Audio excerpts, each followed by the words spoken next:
It is a warm Sunday afternoon as we welcome you to Arlington, Texas. Today, the four-game series concludes between the Houston Astros and the Texas Rangers from Globe Life Park. The Astros winning the first three games of this, their longest road trip of the season.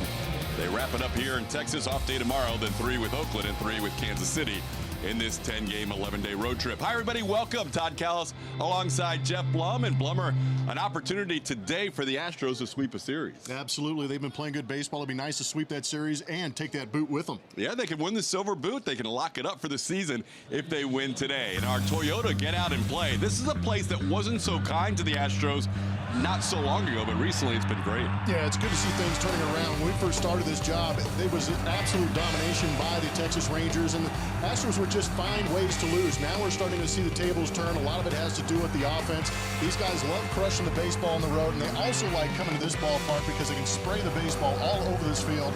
And some of the pitching that they have been seeing has been making some big-time mistakes, getting hit very hard. And these numbers right on the heels of going 3 straight games with a sweep last year to end the season series and scoring at least 10 in all 3 of those games. Speaking of getting things turned around, the Astros would love to see Dallas Keuchel get things turned around. Yeah, and it's kind of interesting. This season, he's actually much better on the road than he has been at home. And the last time he went out there and had a start where he didn't give up a run, gave up 0 earned runs, was against these Texas Rangers. So hopefully to turn the tables a little bit. Those last 4 starts have not been kind to Dallas Keuchel. He has gotten heavy on the cutter. The cutter was good to start the season. Things are starting to flatten out a little bit, and I think he's starting to find some barrels. We saw a couple of home runs last time out there, but hopefully this will be the time he turns it around against a team who has a tendency to swing and miss quite a bit. We'll see how he adjusts today against the Rangers. When we come back, Julia Morales will join us. She'll discuss Alex Bregman, who has been on a roll lately, a couple of home runs in this series.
By Arctic, overbuilt, not overpriced.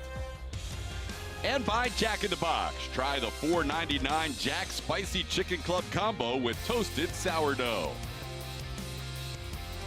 Astros Rangers Sunday afternoon at Globe Life Park in Arlington. Astros going for the sweep. Alex Bregman's been a big part of that. With more, we go down to Julia. Yeah, TK certainly helped, especially in those first two games with homers and back-to-back games, games 1 and game 2 against the Texas Rangers. And you think back to how his year started, A.J. Hinch having to move him down in the lineup, telling him, you're going to have to control the strike zone. You're going to have to stop hitting so many fly balls, hit more line drives. Well, Alex has definitely proven he is one of the best on this team at controlling the strike zone. 5th in the American League when it comes to walks. Really took all of that to heart, so A.J. was forced to move him back up. Loves that 2-hole, so he's been doing a really nice job as far as on base, right? A 22-game streak when it comes to being on base. But TXU Power Player of the Month shows us that he's also hitting for average and he's hitting for power. I mentioned the home runs that he hit in this series so far, so a little bit of a different way to get on base for Alex. And of course the Astros will take it any way that they can, but Alex really quick to credit the guy that's hitting right behind him, Jose Altuve. He loves hitting that 2 spot. He loves hitting in front of Altuve. But really, he's just continuing to do his job by getting on base in whatever way he can. And with that, it really helps the top of that order, gets things going for the Astros right out of the gate, TK. Yeah, it's been great to watch. It's good to see Bregman back up there. AJ moving him around a little bit, but now in that 2 spot for a while, and he has really produced for the Astros. Their starting lineup is presented by Southwest Airlines. You see the familiar right-hand hitters at the top. The one name missing, Carlos Correa. Should see him back on Tuesday in Oakland. We'll have more on that during the course of today's broadcast. Springer, Bregman, Altuve, Yuli Gurriel, Evan Gattis. Marwin Gonzalez hits in the 6th spot. He has been hitting well his last 5. Josh Reddick in right field. Max Stassi back-to-back starts, day game after a night game behind the plate. And Tony Kemp bats 9th and plays left field. Hey, guess what? Another left-handed pitcher going against these Houston Astros. He is Matt Moore. He has 12 games under his belt. 11 of those have been starts. Another not so good record for a Texas Ranger with a 1-5, 53 innings pitched and 25 walks.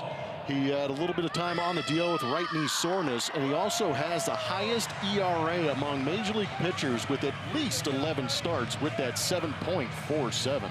Been a tough year for Matt Moore, not finding the strikeouts as much as he did early in his career. And here's the starting defense for the Rangers, presented by Xfinity. In the outfield from left to right, it'll be Shin-Soo Choo, Delino DeShields, and Nomar Mazara. DeShields made a couple of great plays on the Astros last night. Robbed Jose Altuve and Marwin Gonzalez on very good plays. The infield has Isaiah Kiner-Falefa and Jurickson Profar on the left side. Rougned Odor and Ronald Guzman on the right side. Carlos Perez is 2nd time catching Matt Moore. Adrian Beltre is in the lineup as the DH today. George Springer strides to the plate with 75 hits for the season. George carrying a .292 batting average, leads the team in home runs, 13, runs batted in 40, and runs scored with 48. We are underway on a warm Sunday, and George Springer sends one to straightaway center field. DeShields all the way back, looking up, gone! One pitch in, and the Astros lead 1-0 on Springer's 5th leadoff home run this season and the 23rd of his career. That's kind of cool. I don't even have a chance to pull up Baseball Savant yet to see if we're going to get some high exit velos right out of the chute. Man. There was a 40-minute rain delay in the first game of this series. There was another delay in game 2, waiting for the clock to turn over to 10 after. There was no delay today. And Springer gets it started with a straightaway home run to center field. Here's Alex Bregman taking a high fastball for ball 1. Somebody got in the coffee early. Bregman, as Julia chronicled for you just a minute ago, are really rolling lately. And he sends one to center field. This is playable, though. DeShields gets a run, and he makes a jumping catch right in front of the warning track. That one carried a little bit. Early on, seems like the ball is carrying a bit today. We're seeing the ball good out of the hand of Matt Moore. You see Delino DeShields saying it takes off, and MD Anderson strike zone gives you an idea where that pitch was down and in, and George does a good job of dropping the barrel on it. And as soon as he does and gets to it, just drives through contact. That was beautifully done by George. An estimated 423 feet. at 103.1 miles an hour off the barrel. Jose Altuve first pitch swinging and fouls one just off the facade of the upper deck here at Globe Life Park. Altuve riding a 7-game hitting streak. Major League best road batting average at .410. The 7-game streak, he's hitting .407. This is towards left field, coming on Chu, and he'll watch it drop in front of him for a base hit. What else is new? Jose Altuve, another hit on the road, now with an 8-game hitting streak. With that home run, Matt Moore has now thrown 53 1/3 innings this season and given up 8 home runs. It's a pretty healthy clip. He tried to get in the kitchen of Jose Altuve on this one, did. But that doesn't matter to Jose Altuve. High exit velo, low exit velo, barely any exit velo, he's going to get a hit. Chu playing left field today. A lot of times he has been the DH this year for Jeff Bannister's team. Here's Yuli Gurriel.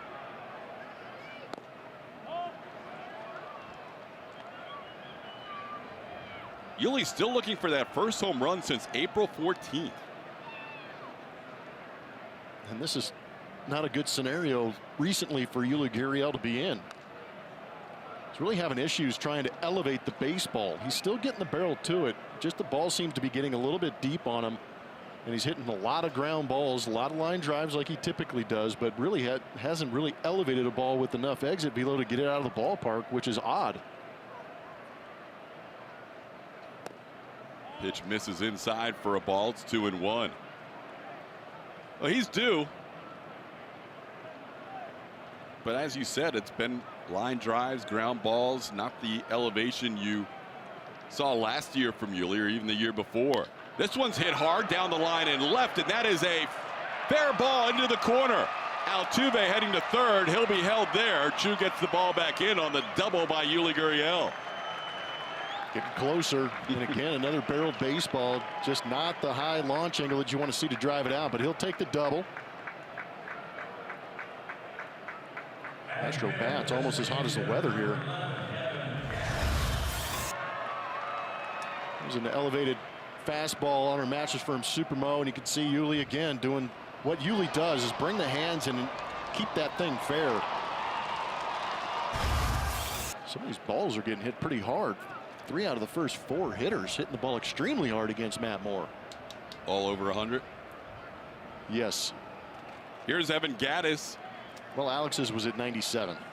That ball's hit hard, base hit left field. Altuve scores 2-0. Evan Gattis stays hot.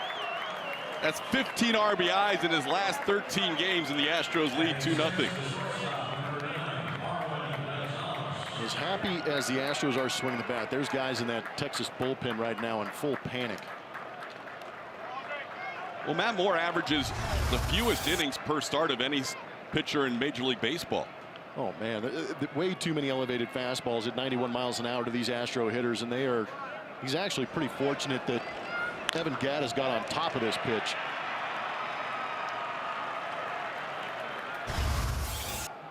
We know Evan can do damage on high fastballs, and occasionally he even gets on top of a high fastball, as he just did there. Worked out for an RBI hit. Here's Marwin Gonzalez. He takes one for a strike. Marwin, last 5 games, maybe the hottest of the Astros. 8 for 16.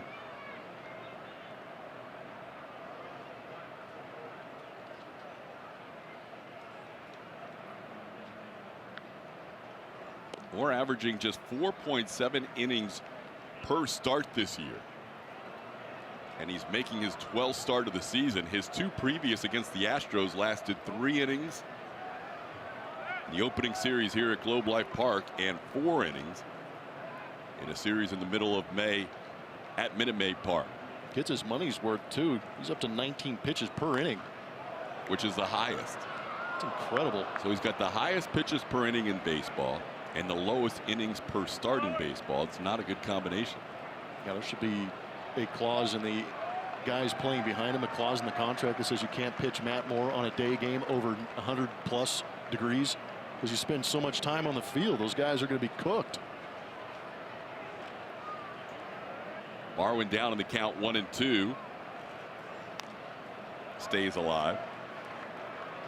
Marwin's the one guy in this lineup that Matt Moore has success against.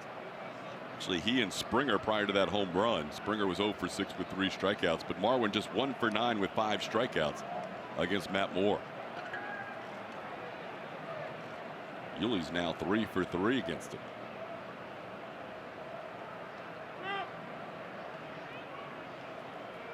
Yuli's on third, Gaddis on first. Just 1 out in the first inning. The Astros have already scored 2 runs.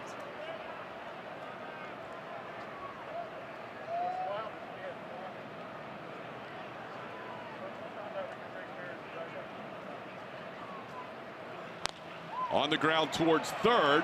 Kiner Falefa to second for 1 and a double play. The Astros have been hitting to so many double plays lately, and that's how the Rangers get out of the first. 61 double plays so far this season. That one a rally killer, but early on, a lot of big swings for the Astros. The big one early on from George Springer to get things going.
Consecutive game. He and Delano DeShields have been mostly at the top of the order. Delano hit second today. Nomar Mazara in the 3 spot. Adrian Beltre DHing. Jurgs hit Profar at short. Isaiah Kiner Falefa at third. Rougned Odor, Carlos Perez, and Ronald Guzman round out your lineup for the Rangers. Dallas Keuchel on the mound here in Globe Life Park, and this season has been an interesting season for Dallas Keuchel in the sense that he's usually very good at home, but he has been great on the road. The record doesn't dictate it, but the 3.35 ERA says that he has been much better on the road than at home. Those are the season totals with that 3-8 record, a 4.13 ERA. 22 walks, an uncharacteristic number for Dallas Keuchel. Started off Chu with a strike. That one missed a little low. It's 1-1. Chu has reached base 25 consecutive games. Longest active streak in the major leagues. Alex Bregman only 3 games behind him with 22 in a row.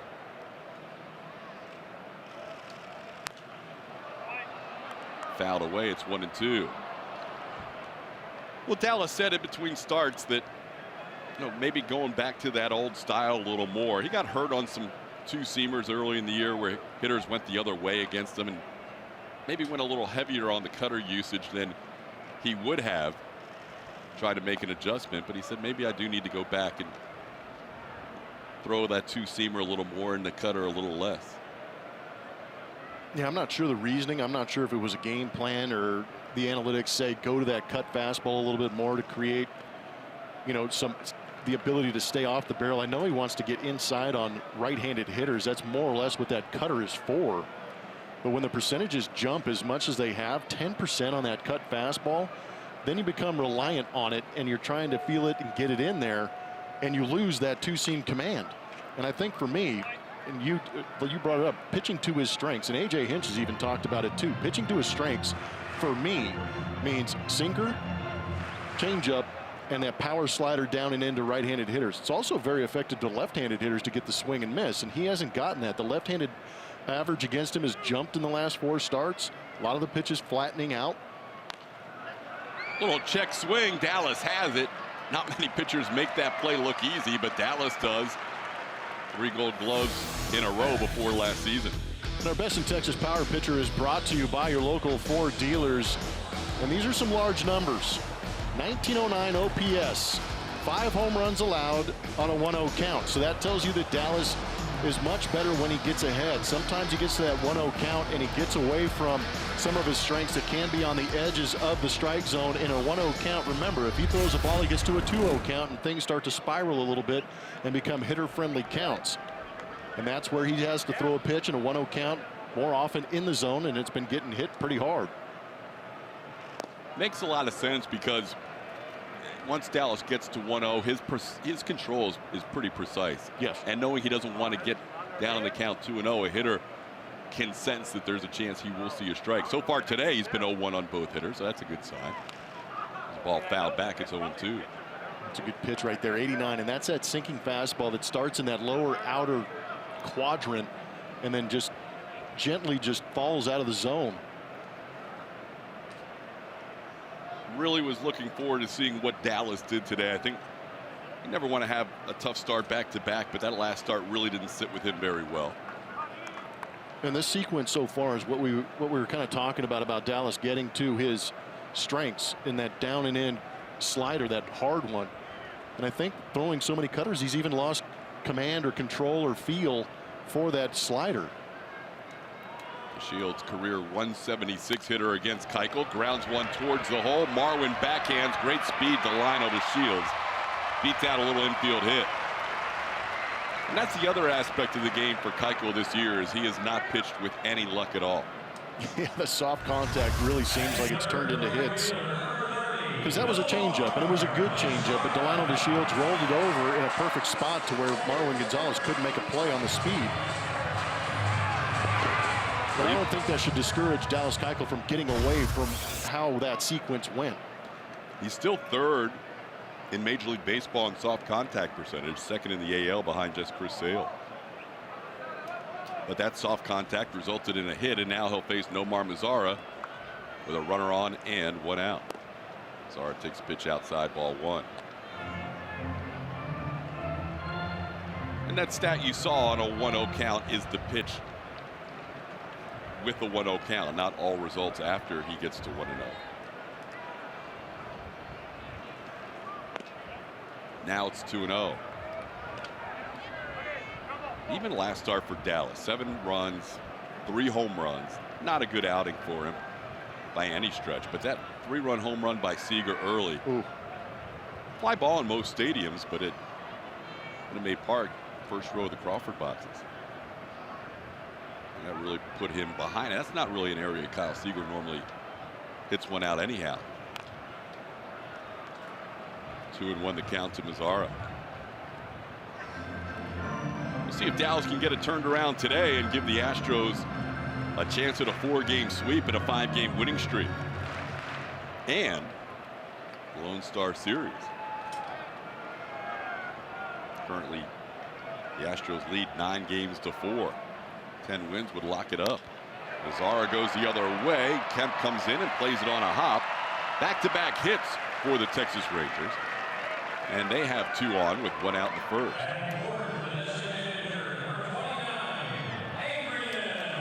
Mazara just fought that off. That was that 2-seam fastball. It flattened out a little bit. Didn't really have that depth, that sink to it.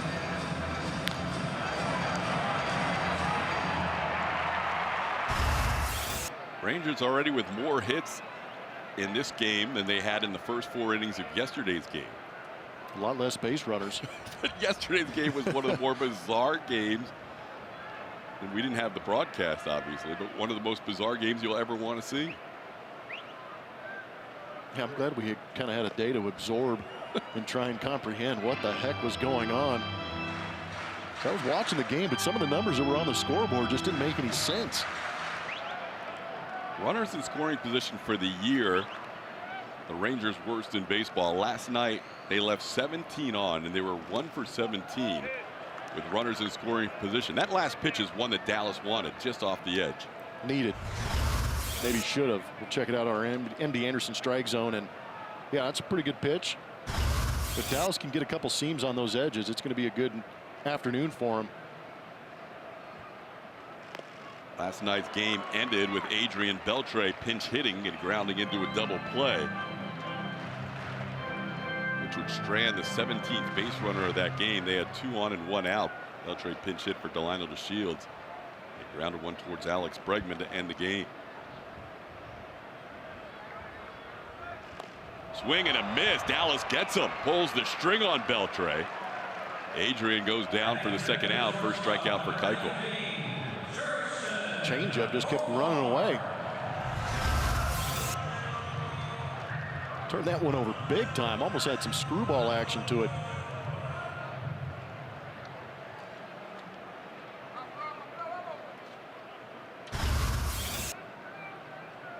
Beltre has struck out 5 consecutive times in this series.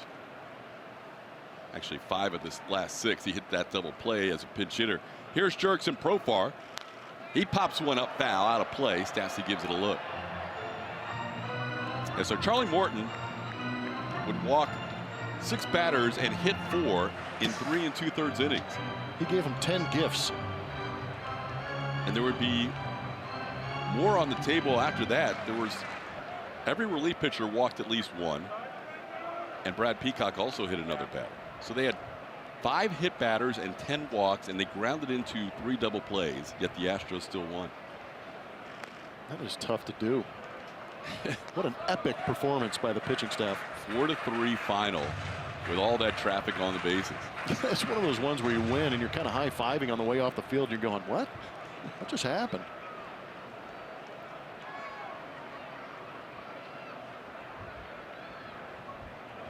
Basically, the entire game, every pitcher was out of the stretch. Yeah, pretty much. There was somebody on base every inning. Yeah. There's a called strike. Dallas ahead of Profar 1-2. It's getting a couple of elevated pitches in the zone for Dallas. Mentioned Matt Moore has a very high pitch per inning rate this year. Keuchel's is a little elevated from what we're used to as well. First inning, he's had to throw 22 pitches with a couple of base hits in the mix.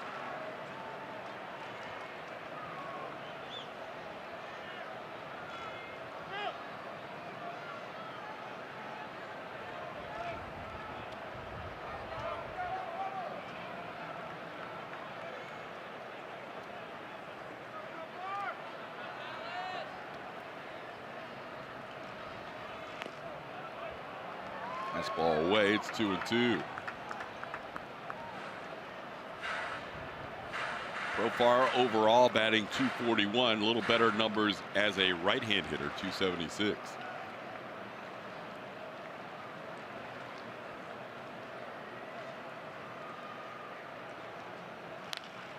Popped in the air. Altuve goes out. Playable. Now he's called off, and Josh Reddick makes the play at the last minute. Reddick calls off Altuve, and Dallas strands 2.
at ATT Sportsnet SW. And today we ask, which current Astros uniform is your favorite? Is it the home whites, the road grays, the orange jerseys, or the throwbacks, the retro rainbows? I'd like to say that I came up with this great question, but I didn't. The manager of the Houston Astros did. It was a part of covering all the bases with AJ, except for he flipped the script and he asked the questions. I had to answer. I'm going to show a little of that later. TK. All right, Julia. Josh Reddick leads off the second inning. Reddick, Stassi, and Tony Kemp in front of probably the smallest crowd of this four-game series. It is a very warm afternoon today as Reddick sends one to right field. Pretty well hit. Mazzara going all the way back, still carrying to the track right in front of the Globe right side. About 375 feet away, makes the play. So what would be the Julia Morales index, or what we like to call the JMI factor? I'll tell you what, it's a pretty legit 150 down there right now. The heat is coming from the concrete below me. It's warm. Julia's somewhere under that umbrella. I got an umbrella today. Veteran move right there. As long as a foul ball doesn't deflect off the umbrella right into AJ's shoulder. Who cares? As long as Julia's protected, that's all that matters. Because there's the potential. AJ's about 5 feet away from you. That there could be a foul ball that ricochets off the umbrella. It's a long day in the sun. You've already been down there longer than I would have been. There you are. Hi, Julia. I'm safe. Ground ball towards third off the bat of Max Stassi. Stassi is out number 2. Matt Moore allowed 4 base hits and a couple of runs in the first inning, and now getting the first 2 in the second. How about Josh Reddick to end the first? I think the first rule of Astros baseball is that Jose Altuve catches all pop flies. Yeah, the first rule of fly ball club is don't catch the fly ball unless Altuve can. And he got called off. Josh Reddick, pretty gutsy move. Springer and Altuve were having fun with that after the inning.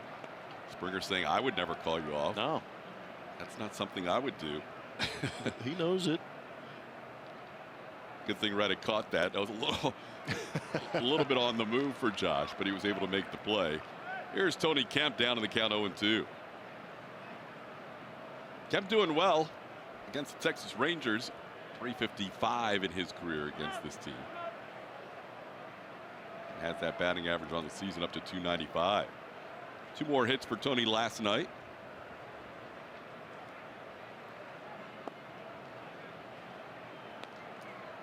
And AJ giving Kemp another start against the lefty. 3 out of 4 in this series. 5 out of 6 in the last homestand. The Astros face the left-handed starter. But guess what? Sean Manaea pitches today for the A's, so they'll go to Oakland and face 3 righties. How about that? Really mix things up. 2-2 pitches away, and the count goes full. So Tony down 0-2. And now Matt Moore is taking the count full. Ball 4. Kemp did not expand the zone after getting down. Pop up. Jose Altuve under it. Josh Reddick calls him off. Altuve actually looked like he was scared. Here's George letting him know. It's like, why are you letting him take it? I wouldn't do that. That was me. Turned his back to him. He wanted to watch the replay on the video board here. It's like, wasn't I camped under that? Did he not see me? Here's Springer. Gotta love how much fun this team has. The fact that they're talented and win a World Series, incredible. Yep. But they have as much fun as any team in baseball. There's a ball into right field for a hit. Tony Kemp will stay at second base. He thought about trying to go first to third. George Springer, who was 0 for 6 in his career against Matt Moore coming in, is now 2 for 2 with a home run. They're feeling good and seeing the ball good out of the pitcher's hand. Doesn't matter if it's in the zone, out of the zone. If you can get the bat to it, you're going to try and turn it into a hit, and George does. One of the things the Astros did well in that 7-3 win on Friday night was tack on a couple of runs with 2 outs and nobody on. Those are backbreakers. Here's Alex Bregman. He sends one down the line in right field, and this is a fair ball towards the corner. Kemp will score. George Springer being waved around. He will score. Over to third goes Bregman, a 2 RBI triple, and the Astros lead this game 4-0. How big is that Tony Kemp walk with 2 outs? Tony Kemp working that count in the bottom part of the order, flips the order over and puts a guy on base, and all of a sudden things spiral out of control.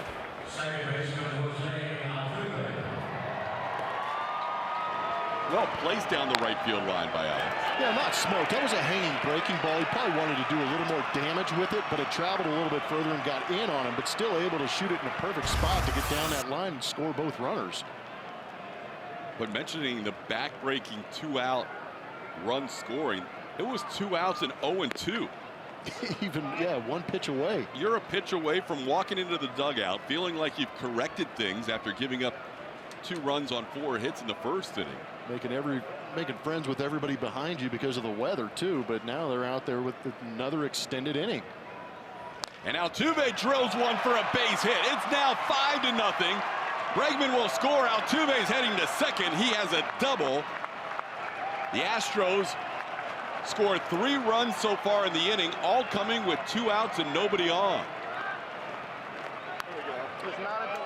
Fresh off a 1-run win last night in an interesting way. They are coming out early and providing a ton of run support for Dallas Keuchel.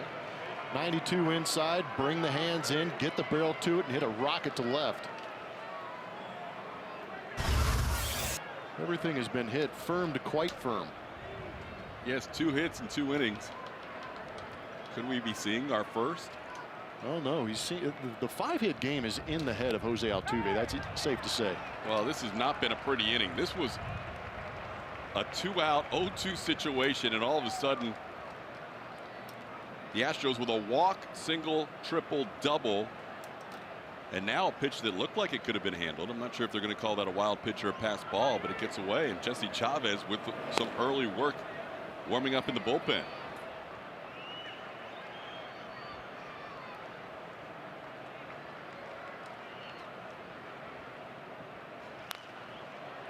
Another good pitch to hit.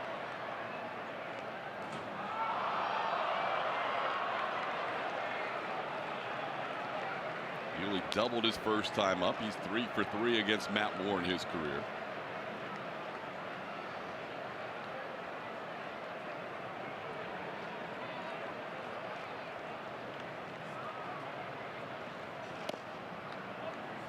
Altuve, with his multiple hit game already in 2 innings, now has 7 multi-hit games in his last 9 road starts.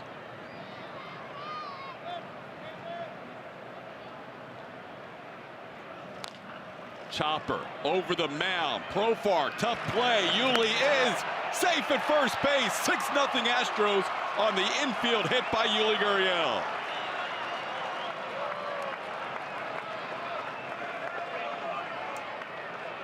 It's the first hit we've had to see the Astros earn it. Never settle. No, keep trucking, especially when you smell that hit in an RBI. Yuli has been running better this year. Busting it good out of the box. Head down, drive through that bag. Such a relief when you get that safe call. Knowing you get a base hit out of it and an RBI. Yuli 2 for 2. The Astros doing all of this in the second inning out of nowhere. They were a Tony Kemp chase away from a 1-2-3 inning for the Rangers. Instead, 5 consecutive Astros reached base, and now it is a 6-0 game. Evan Gattis takes a called strike. Gattis knocked in a run with a single his first time up.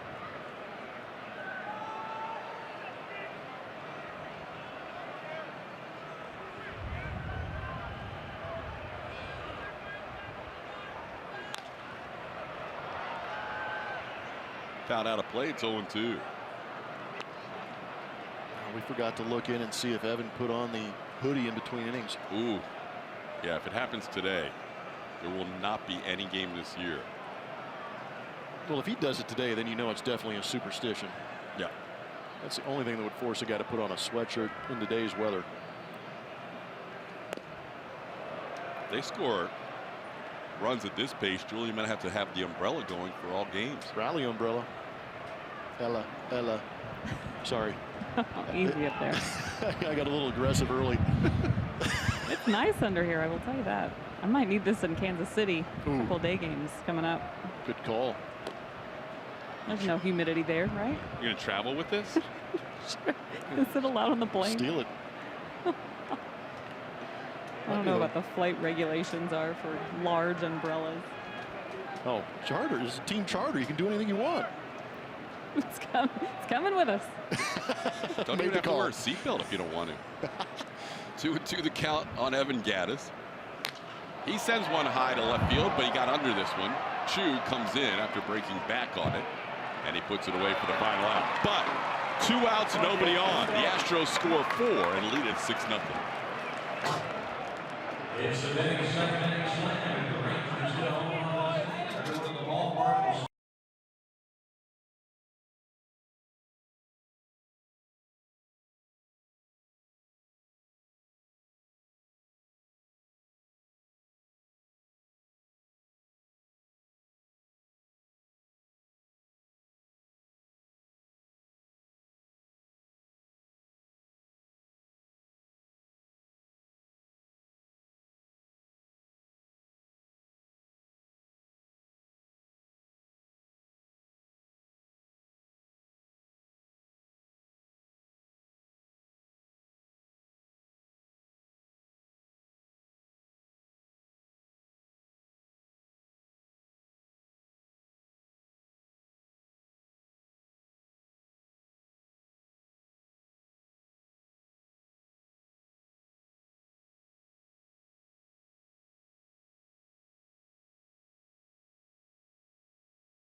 McCullers, Peacock, and Morton jerseys. Visit Astros.com/team store for hours and information.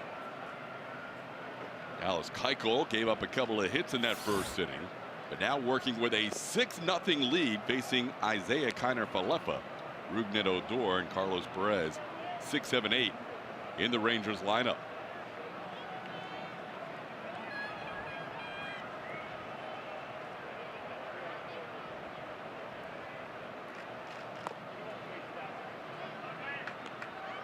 Kiner-Falefa, as patient as they come in the Rangers lineup. He only swings at a little more than 11% of first pitches. Now he's got a 2-0 count. Takes a called strike. It's 2-1. In the middle of all the chaos yesterday with all those walks and hit batters, Kiner-Falefa struck out twice against Charlie Morton. Both times looking.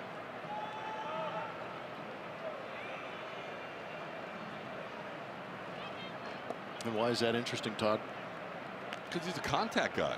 High contact guy, especially in this lineup. Yeah, by far their best in the top 10 in the major leagues. But it was interesting from a lot of points because he's a contact guy. As he makes contact here and pops one to Yuli Gurriel, who has a play in front of the Rangers dugout. But also because Charlie was all over the board with everybody else. And the only guy he gets is the contact guy. Charlie's comments after the game were just priceless. It just was such typical Charlie Morton. I think it was more the delivery. Yes. Because his delivery was so dry. Yeah, that was unprofessional, borderline embarrassing.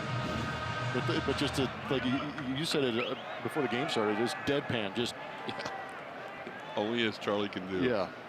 Here's Rougned Odor. Well, the good news is you can have a start like that. Get out of the game with a no decision. Charlie allowed a couple of runs before he left, and your team wins the game. Now Enjoy it while you can. Now he gets 5 days, because he'll have an extra day with the off day tomorrow, to kind of hit that reset button and figure out what went wrong. Odor just reaches out and punches one past Alex Bregman. Rangers have their third hit of the game, and Odor on first with one out.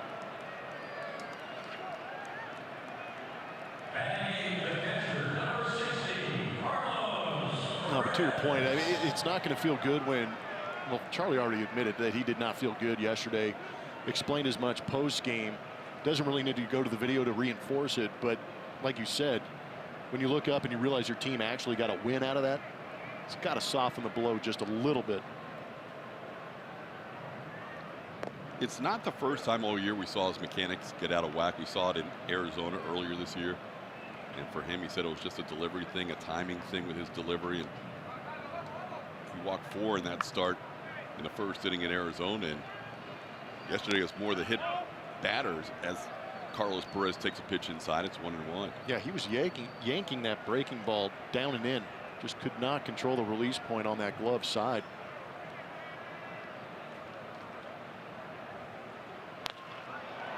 Perez pulls one down the left field line. Home run distance, but foul.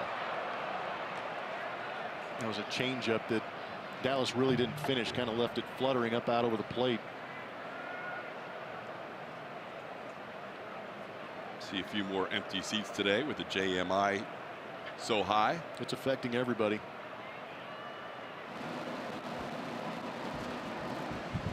One-two pitch is popped in the air. Shallow right. Altuve doesn't even go out there this time as Reddick makes the play for out number 2. Yeah, he's telling Josh Reddick right now, if it goes in the air, you got it every single time. I'm not even going to try. You just take it. I learned my lesson. Yep. It's a hot day. Yeah, your world. I'm going to minimize my effort. 2 outs with a runner on. If you weren't with us in the first inning, Reddick called off Altuve for one of the rare times that Altuve didn't catch a pop-up. Here's Ronald Guzman. Guzman grounds one with the shift on to the wide open space beyond Alex Bregman into left field. Dallas Keuchel frustrated after that base hit. Well, he should be, because those pitches, I mean, those base hits going the other way aren't hit very hard. Just some swings going the other way. That's what we've seen a lot this year from Dallas. You mentioned he's not pitched with any luck all year. More soft contact for base hits. You know, we talked about some of the adjustments Dallas Keuchel is trying to make, and one of those things for me is that slider. He's really lost feel for that tight, firm slider that kind of starts middle away to left-handed hitters and goes down and away off the plate. Because that bigger breaking ball, that slider that really isn't as sharp, kind of takes a little while to get there, and hitters can recognize it a little bit sooner. That pitch got away from Stassi. Had to come out of the crouch, but that's one that Max would usually handle.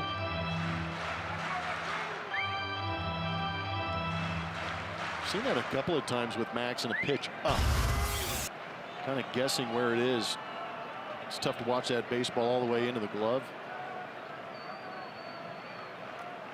Now Keuchel works with 2 runners on and a 1-0 count to Chu. Dallas made a nice play to retire Chu the first time up. This is inside for ball 2.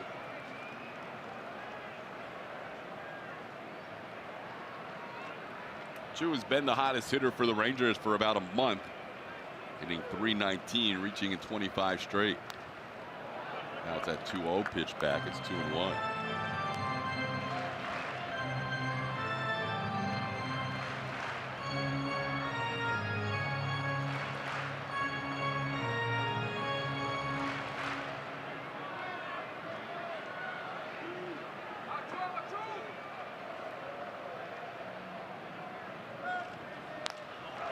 There's a base hit into right field. 1 run will score. Guzman being waved around. Josh Reddick's throw will be up the line a little bit. Chu goes to second.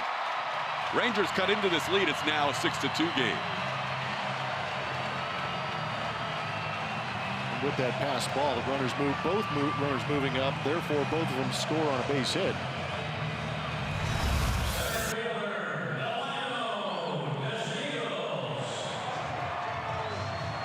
That's a slider that Dallas Keuchel tried to get off the plate on the outside, but it stays on that outside third. And Chu, like Todd said, has been swinging the bat extremely well. It was a good pitch for him to go back up the middle with. They'll bring up Delino to Shields. Chu with 29 RBIs on the year now. Shields takes a called strike. Delino, an infield hit his first time up.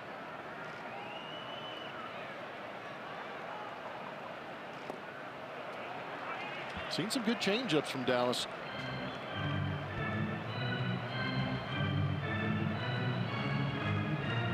With this big lead, even though he's given up these 2 runs right here, it's an opportunity for Dallas to figure things out. Test some of those pitches out in certain situations, in certain locations, maybe get that feel back.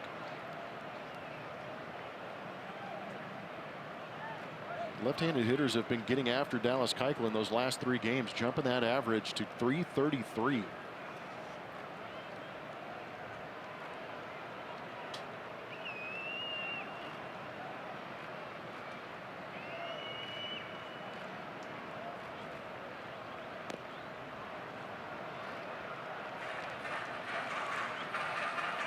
For this game of the 5 hits from lefties. Chu, Mazzara, Odor, Guzman all with base hits. So 4 for 6 today, the lefties against Dallas Keuchel.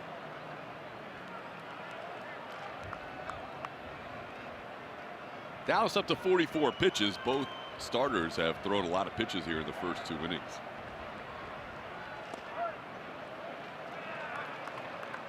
Now the count's full.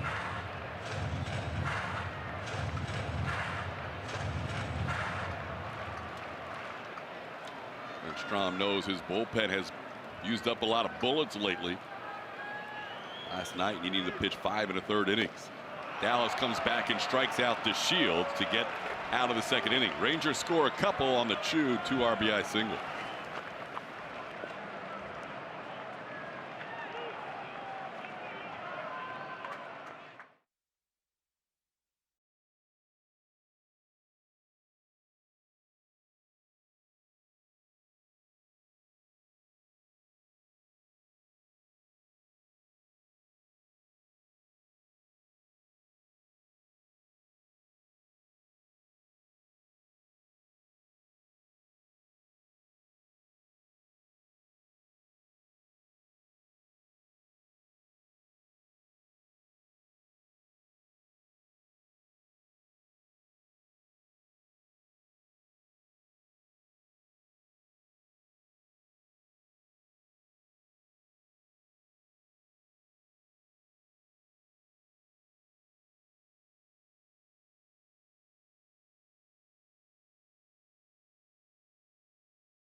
Field, the new stadium being built for the Texas Rangers, and they are building it in a hurry.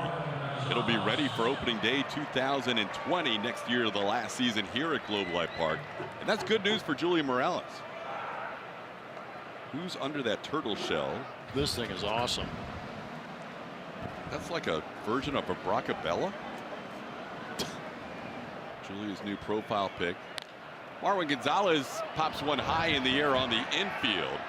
Who's going to take control? It will be the third baseman, Kiner Falefa, who puts it away. Marwin out to start the third inning.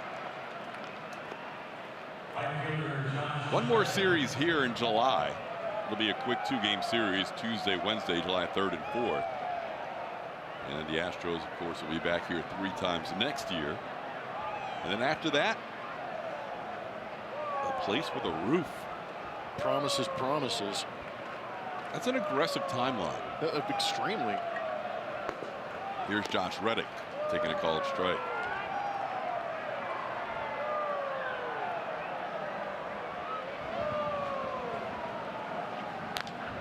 Ball into center field off the bat of Reddick, sending DeShields back to the warning track, to the wall, and he makes the play right up against the wall for out number 2 of the inning. Julie, are you helping with construction on that stadium? Yes. I have a shovel. I'm ready. Hard hat.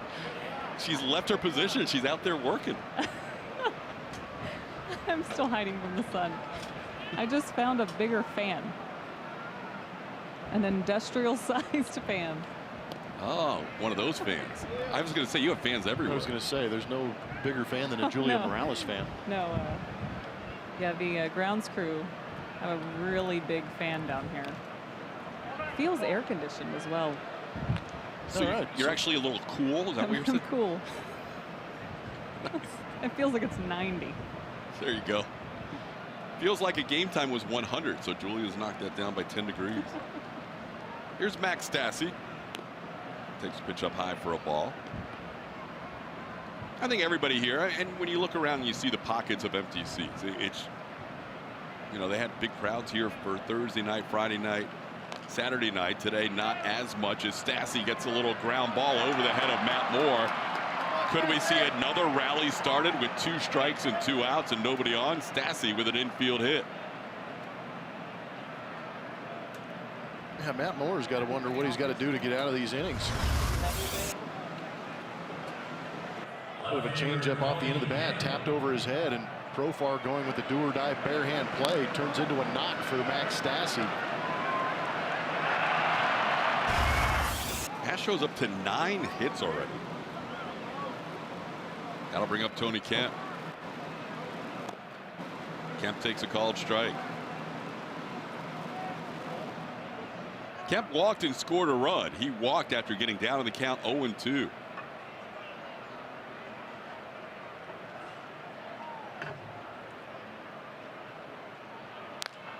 Hits one to center field. DeShields there, has a play, and puts it away for the final out of the inning. 1 hit, 1 man left on base. We head to the bottom of the 3rd. It's 6-2 Astros.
Astros starters.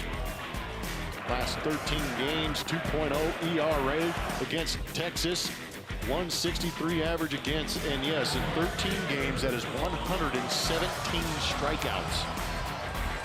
The Astros dominate with swing and miss stuff, with velocity and spin. These Texas Rangers don't do well with that, leading to a ton of strikeouts. That's even with the tough outing by that guy yesterday, Charlie Morton. Looking on here in a 6-2 game, Dallas Keuchel will face Nomar Mazara, Adrian Beltre, and Jurickson Profar.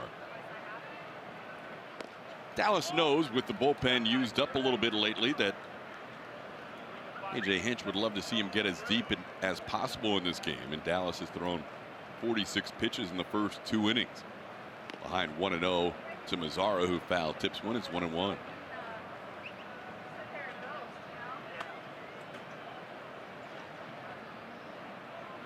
Five hits allowed by Keuchel in the first 2 innings. No walks, 2 strikeouts.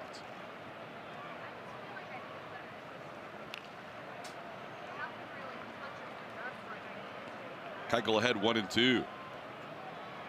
Mazara, Adrian Beltre, and Jurickson Profar due up for the Rangers.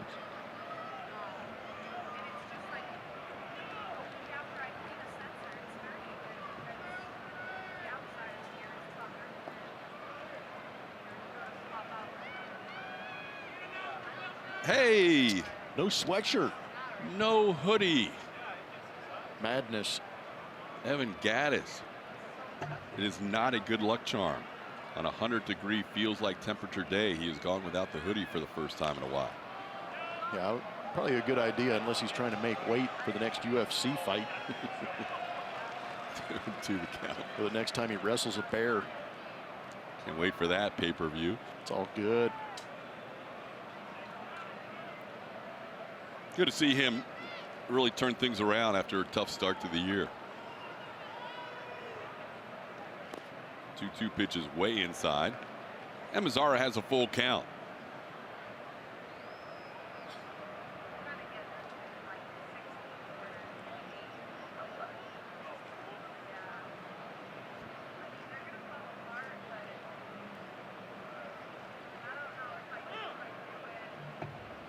Dallas was asking Stassi to go through the signs again, and Mazara tired of waiting.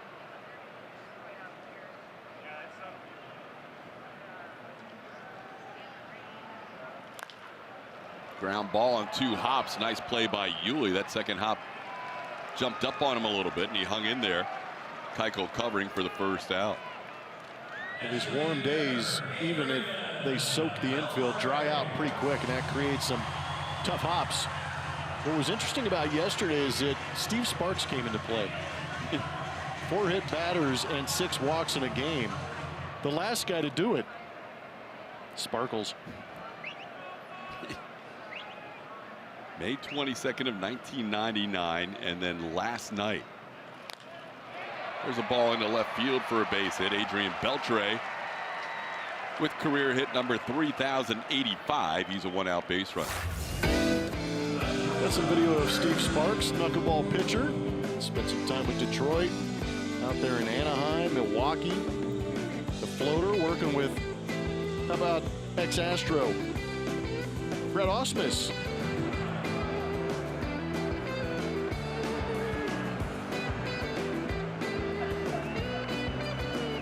He had some good seasons with Detroit. I believe he had a season of about 15 wins with them. Every time we go back to Detroit, it's always some people coming up to Sparky. He's a pretty popular guy up there in Detroit. He's a popular guy with us. Yeah, he's popular everywhere, but especially in Detroit. I think a lot of Houston fans really love it when he goes down into the clubhouse for celebrations. That works out well. High entertainment value. Yep, never know what he's going to say. He even got invited to a family reunion in Detroit one night. Wow. It's a big night. Jurickson Profar, the batter, with a 1-1 count. Did he not know he was a member of that family? He was like a distant relative. He shared the same last name, but I'm not sure if he was actually related. I'll have Sparky tell us the story again sometime. He'll do anything for a free meal, though. 1-2 the count to Profar. That game you referenced in '99 was against Tampa Bay when they were the Devil Rays at Tropicana Field. He walked 6 and hit 4, and his team won that night too. It doesn't make any sense. Makes no sense. Softly hit towards Dallas. He looks at second. He'll throw to second. They get the force there on Beltre. Adrian still has been battling that hamstring issue. DHing more than he's played third in this series. And Keuchel able to get the force out on Beltre. Yeah, it was a combination of things. It's the fact that Beltre isn't running well anymore, and Dallas Keuchel trusts his arm. Did a good job of getting to that baseball quick to make that decision.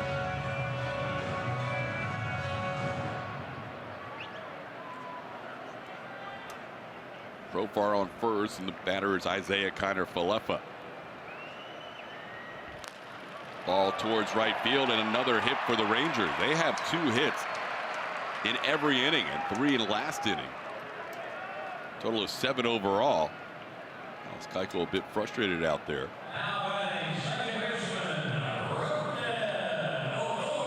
Bunching singles, no extra base hits of the 7 so far for the Rangers.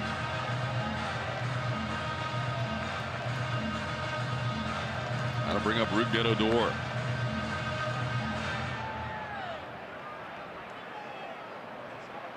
When Odor got a hit against Keuchel his first time up, it was just the 4th time he's had a hit against Dallas in 37 career at-bats.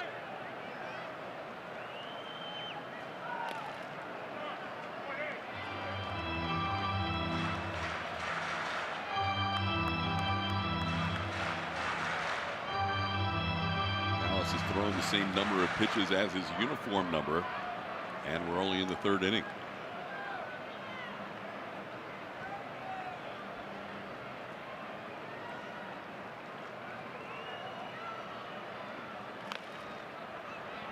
Ahead of Odor 0-2.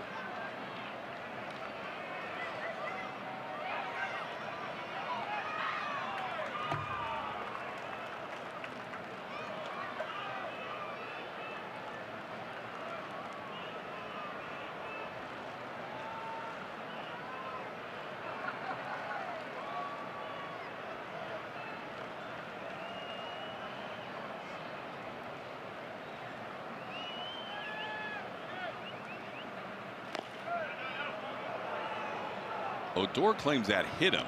The pitch was inside. It's 1-2. He claimed it grazed his elbow. Wow, he's emphatic about it. Chip Bannister waiting to see if they have any video proof of this. Got Banny out of the dugout. Mattress Firm Supermo. I'm not sure. I don't think there's anything that can overturn it, do you? Not that I can tell. So Bannister does not have any video proof. So now he's going to. Is he checking on Odor? Ask to see if Alfonso Marquez will look at his elbow, but come on. Or is he trying to extend time for his video team to check this out? I'm not sure what's going on. No, I think he realized they don't have enough video evidence to overturn it, so he asked him if he would look at the elbow. And that's not going to happen. Well, I would imagine if there was enough, you could hear it also. So no challenge by the Rangers. Odor with a 1-2 count. What a gamer.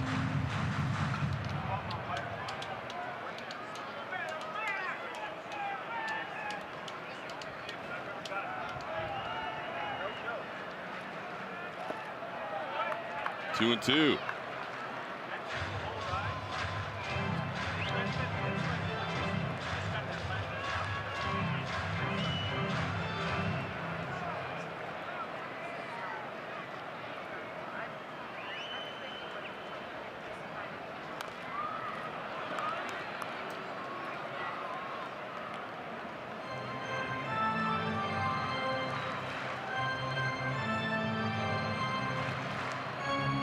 Dallas continues to battle out there. Rangers continue to put a lot of pitches on him. Faced 5 hitters in the first inning, 6 hitters last inning, and now this is its 5th batter this inning, and he hits Odor. So the bases are loaded.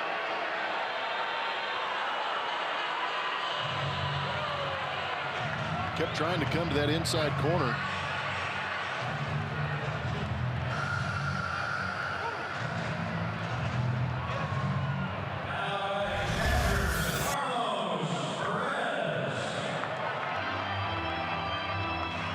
fastball racing up and in.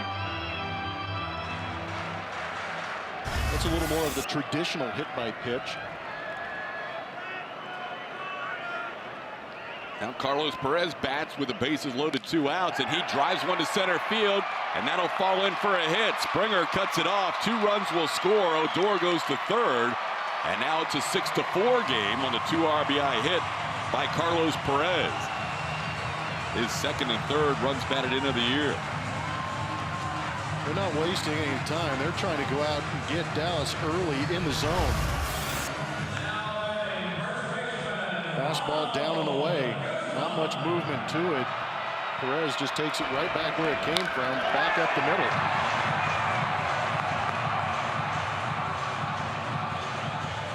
But he had Odor in a 2-strike count and was unable to put him away.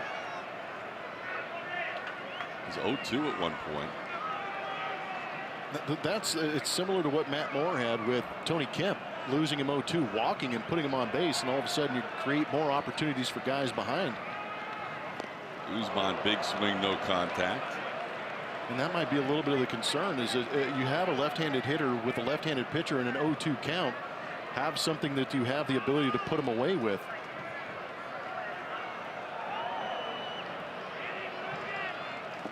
Odor came halfway down the line, with Dallas looking at first base, and the count's 0-2 now on Guzman. And that's a good hard slider. That's a swing and miss slider from Dallas Keuchel. Can he repeat it and get the chase from Guzman and get out of this thing?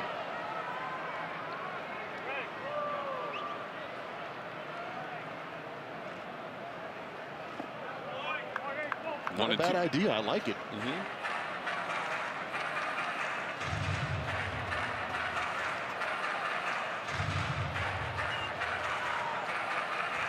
Dallas facing the number 9 hitter for the second time in this game. Rangers sending 18 to the plate in the first 3 innings. Off Guzman's foot, foul. Astros scored 2 in the first, 4 more in the second. Rangers coming back with 2 last inning and 2 this inning. Both times the Rangers able to score runs with 2 outs.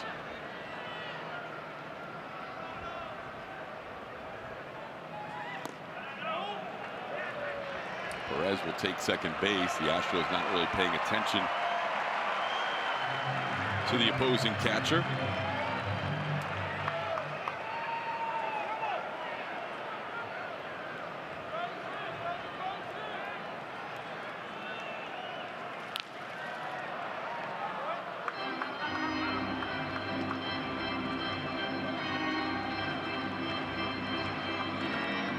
Both innings, the frustration for Dallas has been with the Rangers batting in the second. They had 2 outs and a runner on first base.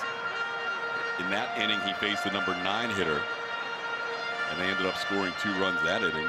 In this inning, 2 outs, a runner on first base, facing the rookie Isaiah Kiner-Falefa, and the Rangers have been able to put together 2 runs this inning and have 2 runners in scoring position here. Goes around, does Guzman, and tagged out by Stassi to end the inning. Keuchel gets through the third, but the Rangers scored 2 more to make it a 6-4 game.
back on this date in 2015. First career 5-hit game. Got to be a little bit lucky that first one. He drop shot down that right field line for a knock, and then he goes the other way up the middle, putting together some good swings, getting a little more comfortable as this game goes along. Eventually getting that 5th hit. That's his first one. That's more than Jose Altuve has. We saw this year George Springer do one better by getting 6 hits in one game. He'll be revisiting that place where that happened. Oakland Coliseum coming up in the next series. Springer already with 2 hits. Altuve already with 2 hits. And Yuli Gurriel already with 2 hits. George a solo home run and a single to right.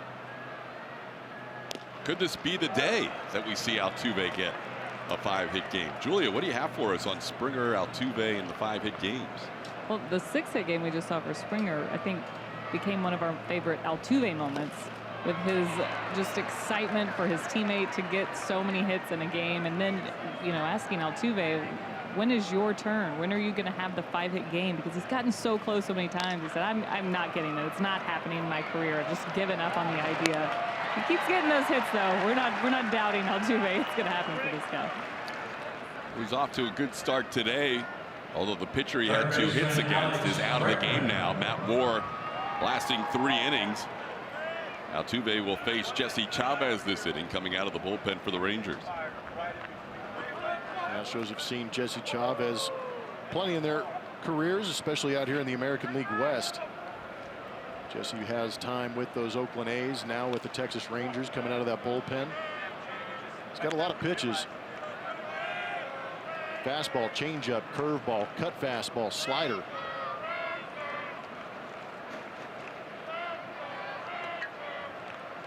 Matt Moore, 3 innings, 9 hits allowed, 6 runs. Moore in his 3 starts against the Astros this year, lasting a total of 10 innings in those 3 starts.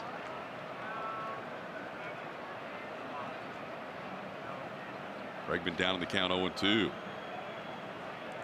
Alex tripled in a run down the right field line, and also is flied out deep to center. A couple of things are in play right now for the Astros with this 2-run lead, which was a 6-run lead. Dallas has not looked entirely comfortable, and he has a high pitch count. And the Astros have a bullpen that's been used extensively lately, so AJ may be a little more reluctant to go to the bullpen early today. Bregman flies out for the 2nd out. Houston Methodist is going to bring us some league leaders. Highest road average since 1960. Tony Gwynn at 334. Pretty much raked everywhere he went. Joey Votto on that list. Rod Carew, Mike Piazza, some solid names. And I'd take that lineup right there, to be honest with you.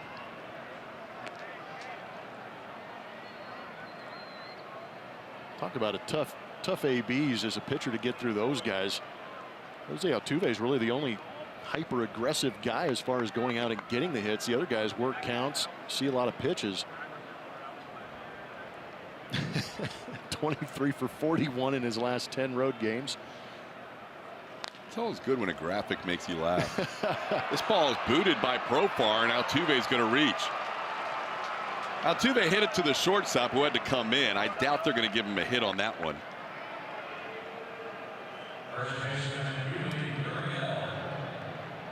Yeah, I'm not sure they can either. That was a routine ground ball.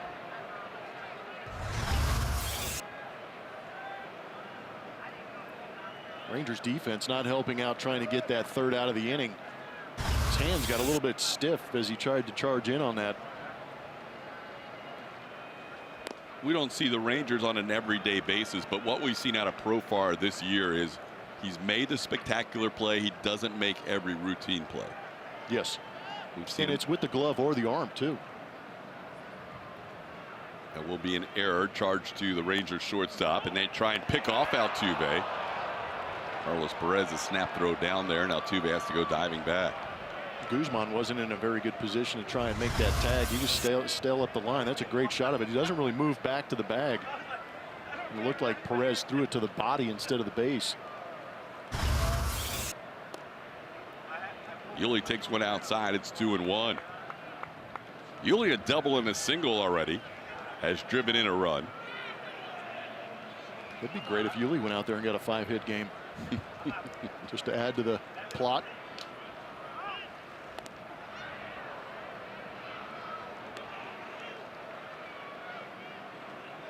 Most of these guys will be in there the whole way today. A.J. Hinch trying to give Carlos Correa one more full day off with the off day tomorrow. Get him back in the lineup on Tuesday. Altuve on the move. The pitch is outside. The throw is in time to get Altuve. Tag made by Odor for the final out of the inning. Altuve now 9 for 11 in stolen bases, and it's a 6-4 game.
Delivers an all-new franchise mode and much more. RBI Baseball 18 is available now. Learn more at rbigame.com. Rated E for everyone.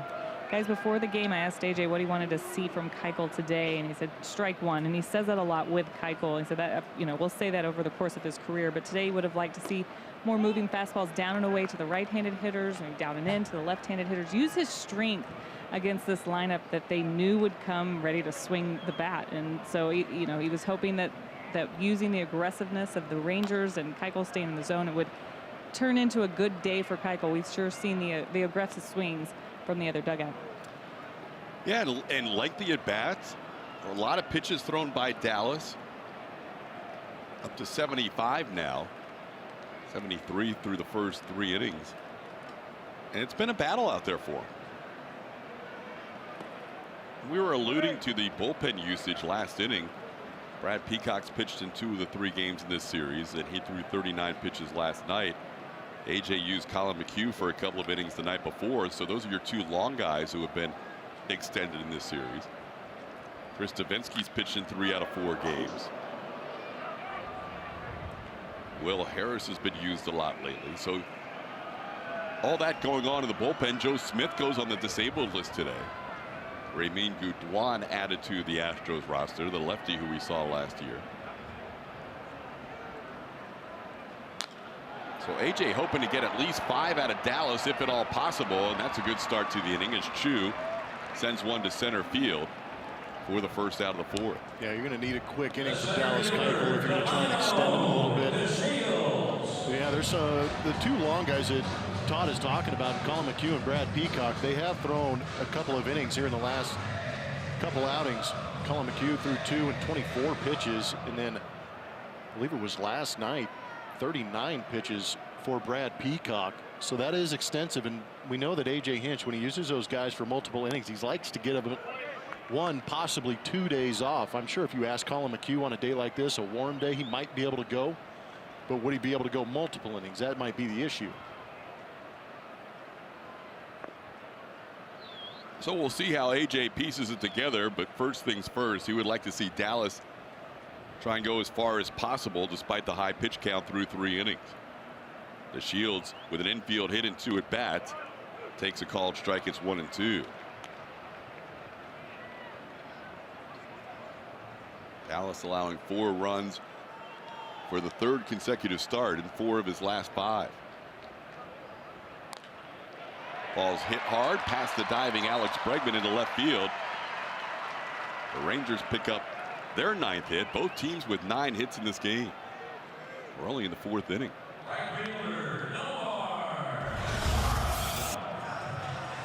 It's the second hit Delano DeShields has gotten on that changeup. The earlier one was a infield base hit. This one he stays back on a little bit better and hits hard into left field. They're just kind of pecking away at Dallas Keuchel. Like you said, no real swing has done major damage. Just a lot of hits and guys on base. 9 singles allowed today by Dallas. Nomar Mazara chops one towards Altuve. He'll get the force at second. Marwin a little late getting over there, but found the bag in time. And they get the force on DeShields, who came in to Marwin Gonzalez on the slide. 2 outs, a runner on first. Yeah, I don't think there was anything dirty on this play. I think Delano DeShields was hustling down there trying to beat out this throw because he saw Jose Altuve coming to second base. But it is an awkward position for Marwin to be in.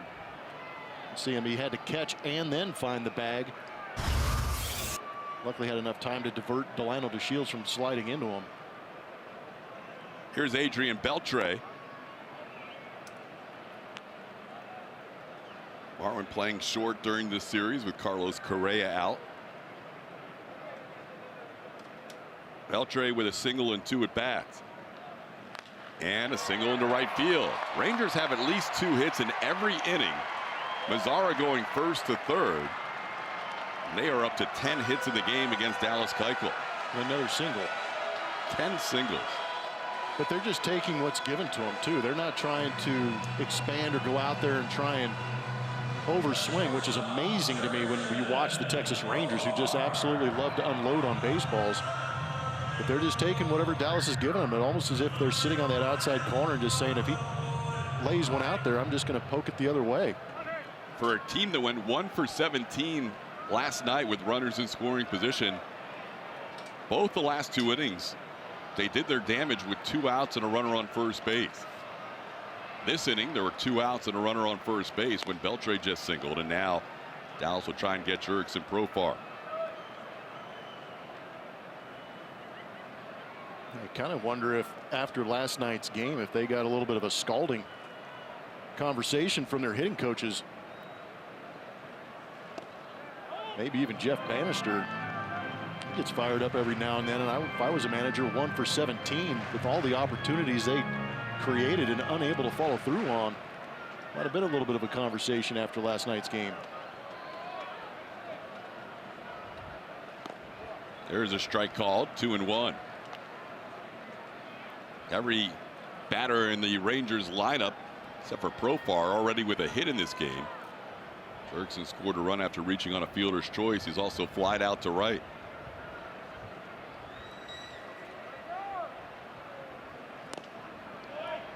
Three and 1 the count.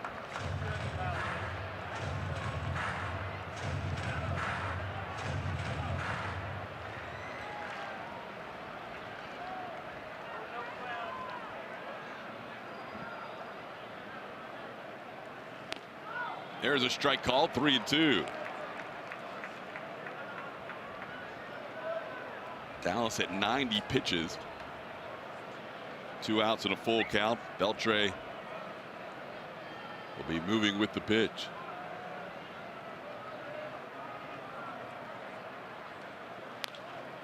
In the air to left field, playable for Tony Kemp.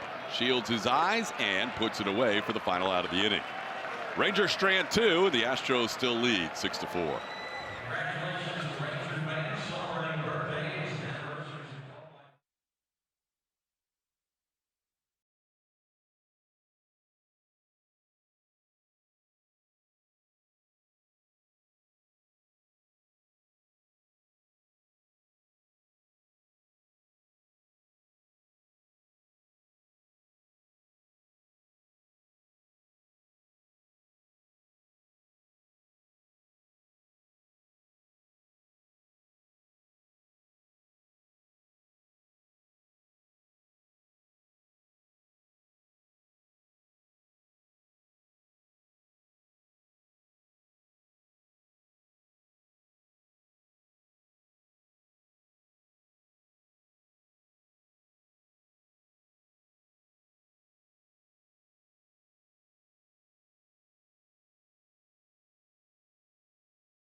save at the store-wide sofa sale. By Ram Trucks, built to serve. And by Champion Energy Services, the exclusive energy provider for the Houston Astros. Fifth inning baseball, Astros leading 6-4. This was a 6-0 game at one point. Yuli Gurriel making it 6-0 with an RBI infield single his last time up, and he drills one to left. Yuli's now 3 for 3. This ball off the wall. Yuli with his second double of the game, and he's the leadoff base runner for the Astros in the fifth. Could there be a 5-hit game in Yuli's near future? Talking about that with Altuve and Springer earlier in this broadcast. Elevated. Good pitch to hit. And I tell you what, today, even as hot as it is, these guys are coming out swinging on both sides, not holding anything back. Here's Evan Gattis, 1 for 2. He has an RBI. This one grounded towards third. Connor Falefa makes the play. And that's 1 out. When you say hot as it is, did you always feel advantage hitter when it was this warm? Yeah, I always did. You know, cold days, we always say it's hard for the hitters because it's ice cold. You don't want to get jammed. As a hitter, you can wear a fresh pair of batting gloves or no batting gloves, like amazingly Evan Gattis does. But I mean, you can go up with a fresh pair of batting gloves, put all the pine tar and stick them on there. You're not going to lose control of the bat. Whereas I felt pitchers, that hand starts sweating. There were some guys, it was uncontrollable, and they had a tough time creating command. Not everybody is Gaylord Perry out there. Well played. 10 hits for each side today. We're only in the 5th inning as Marwin Gonzalez takes a strike. And there's already a high level of exertion when you're delivering a pitch on any day you're out there, but there's a little bit extra when you're pitching on days where it's 100+ on the field. Marwin around a bunt, tried to drag one up the first base side and bunts it foul. He's down to the count 0-2. And I'd gladly play in this weather as opposed to some of the cold games we've seen this season any day.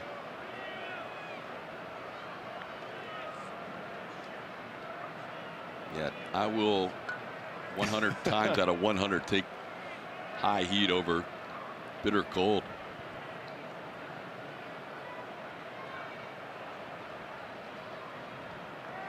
Yuli on second with 1 out. And Marwin takes a called third strike. Chavez picks up his first strikeout, and there's 2 away in the 5th. Watch the Astros in more ways than ever before by downloading the new AT&T Sportsnet app from iTunes or Google Play, or visit AT&TSportsnet.com to stream on your computer. Log in with your cable account and you're all set. Available for those with AT&T Sportsnet in their TV subscription. Blackouts and territorial restrictions apply. Here's Josh Reddick. Reddick has fly deep to right field and fly deep to center field. Good numbers against Chavez in his career.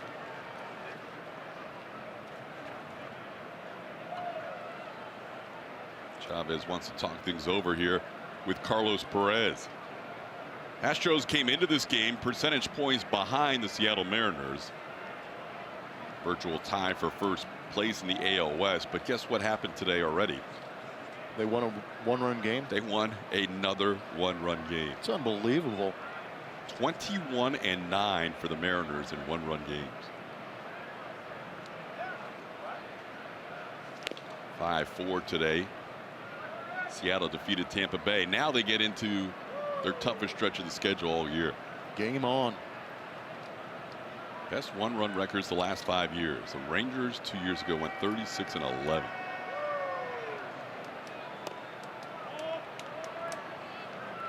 Last year, Seattle won some 1-run games, but it wasn't quite at this pace. Didn't make the playoffs. The interesting year was 2016 when the Rangers just took off 36-11, but then got blown out in that ALDS against Toronto. So that run differential low, but they're playing well in tight games. It just doesn't really pay the dividends that you would expect or hope, because the record doesn't really tell the whole story sometimes. Good count here for Reddick at 3-1, and he takes a good swing and fouls one away. Well, as you saw in that graphic, great success in one-run games does not necessarily mean a postseason appearance. It helps. Yeah.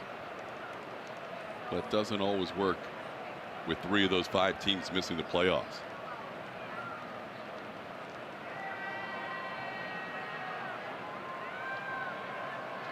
Yeah, you've got to be able to overrun some teams and go out there and outslug them. Astros are unique because they do have the ability to outslug. They did it last year plenty of times, but they also have the starting rotation to suppress opposing offenses. Reddick goes down swinging, fires the bat and the helmet away as Chavez picks up back-to-back strikeouts to end the 5th.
Promotions happening at Minute Maid Park.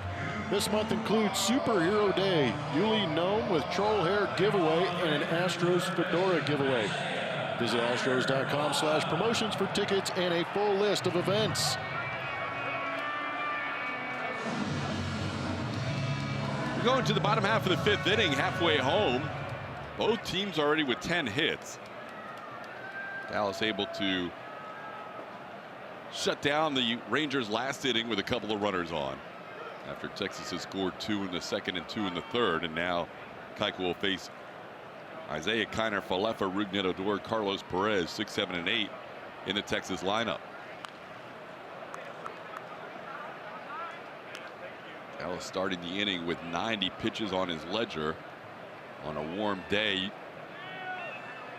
Averages about 102 pitches per start, which is in the top 10 in baseball, but we'll see how deep he can go today. Obviously, AJ would like him to go as far as possible, and no bullpen action at all today, despite Keuchel allowing the 10 hits in 4 innings.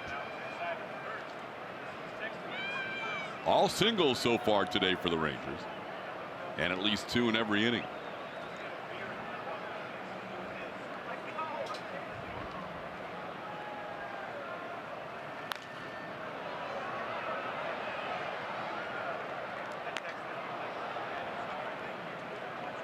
Dallas has not walked a batter. He has struck out 2. He has hit a batter.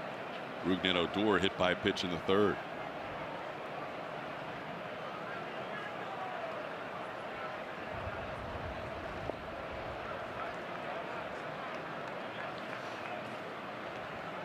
Kiner Falefa has done a nice job in his rookie season for Jeff Bannister.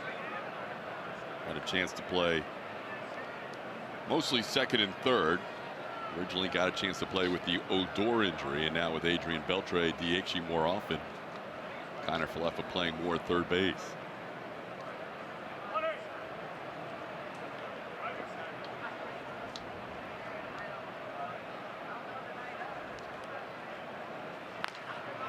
into right field. Reddick on the move, still going, and it'll be past him into the wall. First extra base hit of the game for the Rangers. Kiner Falefa with a double to right.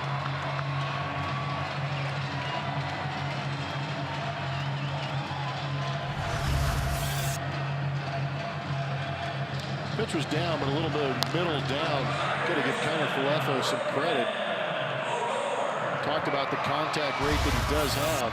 Does a good job of getting the barrel of the baseball on that one and shooting it over the head of Josh Reddick out there in right field.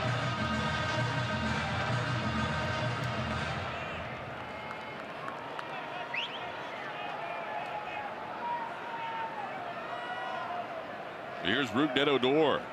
He's been on base twice. Single hit by a pitch and scored a run. First bullpen action of the day for the Astros as Dallas calls Max Stassi out for a meeting.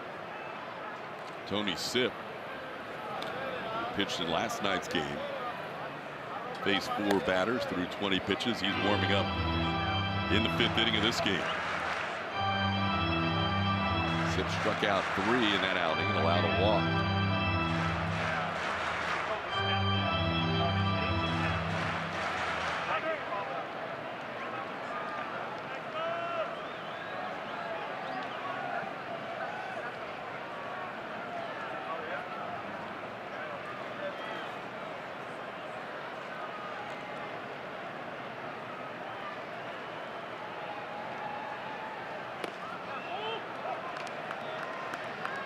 The thing about Dallas, you watch him start after start, year after year, and it seems like even on days when he doesn't feel like his stuff is his best, he's able to figure a way out, especially with a lead. He's usually able to manage a game and leave a game where he has a lead, especially like this one today with the lead. But today it seems like everything's been a struggle for him.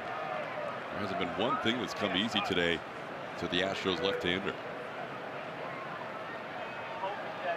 11 hits.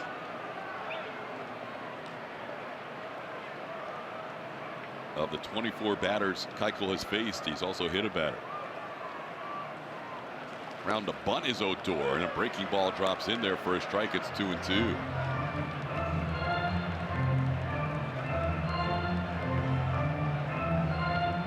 An interesting spot to try and think about laying down a bunt. Runner on second base, you're down by 2. Left-handed hitter. Worst case scenario is you roll one over, move him to third base. Not that anybody's had any real uncomfortable ABs against Dallas Keuchel today, but giving yourself up to move that runner to third base didn't really seem like a reasonable option the way guys are swinging the bats today.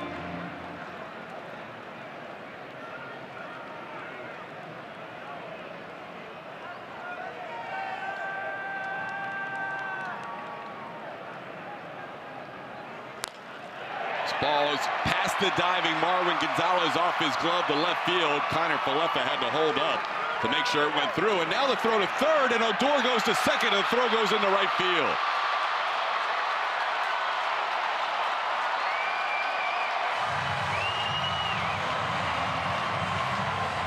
Odor taking the extra base, and then Bregman's throw sailing into right field to allow the run to score. Yeah, I'm not sure why that throw came in. Got to be a little more aggressive.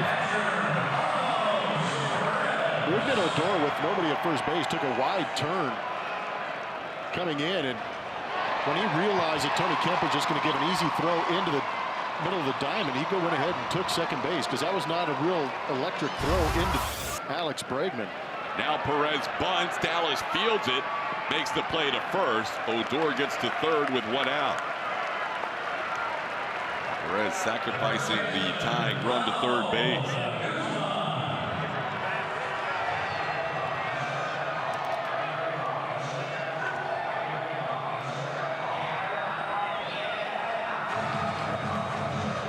Infield will come in this 6-5 game.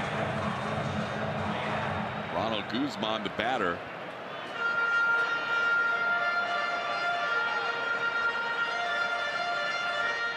Back-to-back lefties due up for Texas in 3 of the next 4, but A.J. trying to give his starter a chance to get through 5 innings today. It's not too often you see the Astros with poor defense either. They are the best in baseball. But those were a little more mental error for me.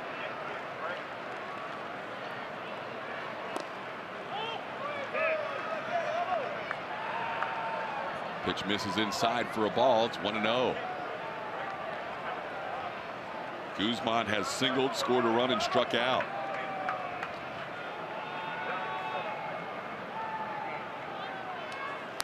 Ground ball past the diving Bregman. We're tied.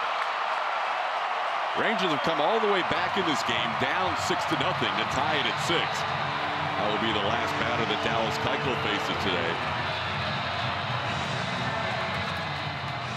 Very frustrating start for Keuchel as he lasts 4 1/3 inning, responsible for the runner on first base, and to this point he's allowed 6 runs. We'll be back after this.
Bullpen here, and bullpen has been a strength here recently. They went through a rough patch.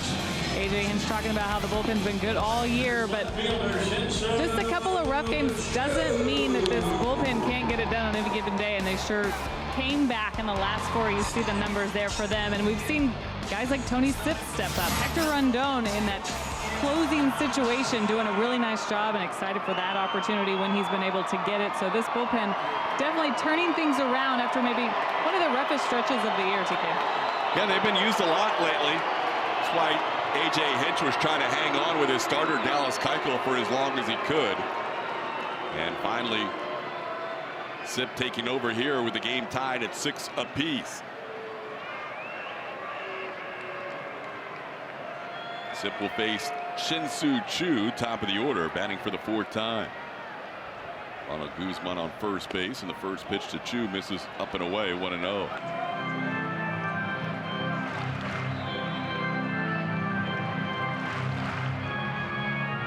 Sipp 3 strikeouts and a walk in his outing last night.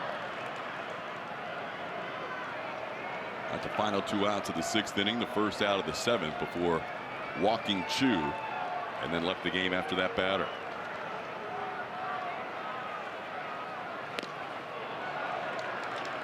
In this game, we may see Sipp get it at least through this inning, and we'll see beyond that depending on the pitch count. There's no action in the Astros bullpen, so he's not out there as a lefty specialist today. 1-1 the count.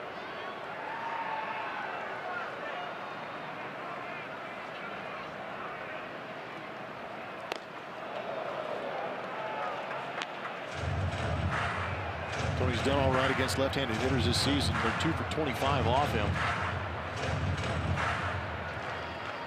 3rd best mark in the American League. Been a lot of that fastball slider. We really haven't seen too much of that split action that we became accustomed to early on.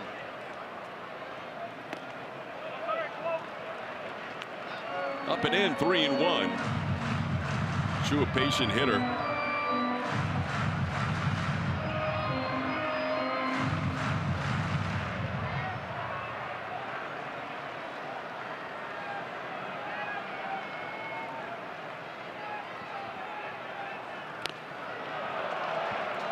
HOU may have done the Astros a favor there. It's 3-2.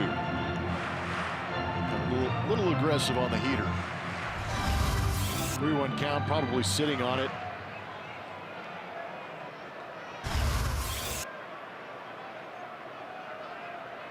Astros knocked the starter Matt Moore out after 3 innings. Led this game after an inning and a half, 6-0, with the Rangers with 2 in the second, 2 in the third, and 2 more in the fifth. Have tied the game at 6 apiece. He's going to get a no decision. He will. It's off the hook.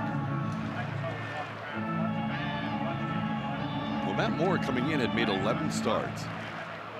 Had a 7.47 ERA, and his team was 5-6 in those 11 starts. So he's been getting some run support. They do score runs here, but that pitching for the Texas Rangers in this ballpark has not been good. Ball line drive caught by Yuli Gurriel. He steps on first for an inning-ending double play. HOU smoked one to end the inning. Thank you, Yuli.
.466.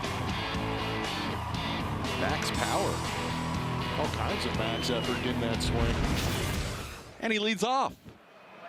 So you've called him Max, Maxwell, and Maximus. It all depends on what he does as a hitter, huh? Yeah, that was Maximus yesterday. Good grief. That Asking everybody if they're entertained by the home run. With George Springer hitting shots and Carlos Correa hitting shots this year, it's that guy, Max Stassi, who has the longest home run as he grounds one to third. Today, Stassi is 1 for 3 with an infield hit. All of a sudden, Jesse Chavez, working in his 3rd inning of work, has a tie game at 6 apiece. It came on, it was 6-2.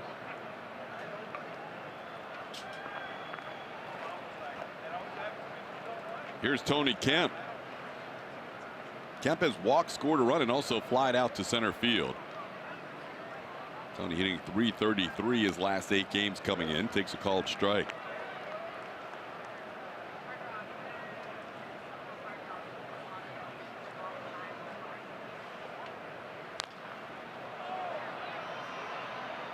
Kemp into left field. HOU having trouble with the sun. Hangs with it. 4 out, number 2. Todd Callis Day is coming. I mean, Superhero Day is coming to Minute Maid Park on Sunday, June 24th. Fans can dress as their favorite superhero, and 10,000 fans will get a Superhero Lithos comic poster. Upgrade your Marvel experience with a Superhero Day ticket package. Visit Astros.com/superhero for more info. It's good to know you don't have to dress up that day, Todd. Just come as Todd Callis, my superhero. Thanks, Bill. Here's George Springer batting with 2 outs and nobody on. Springer with a count of 1-1.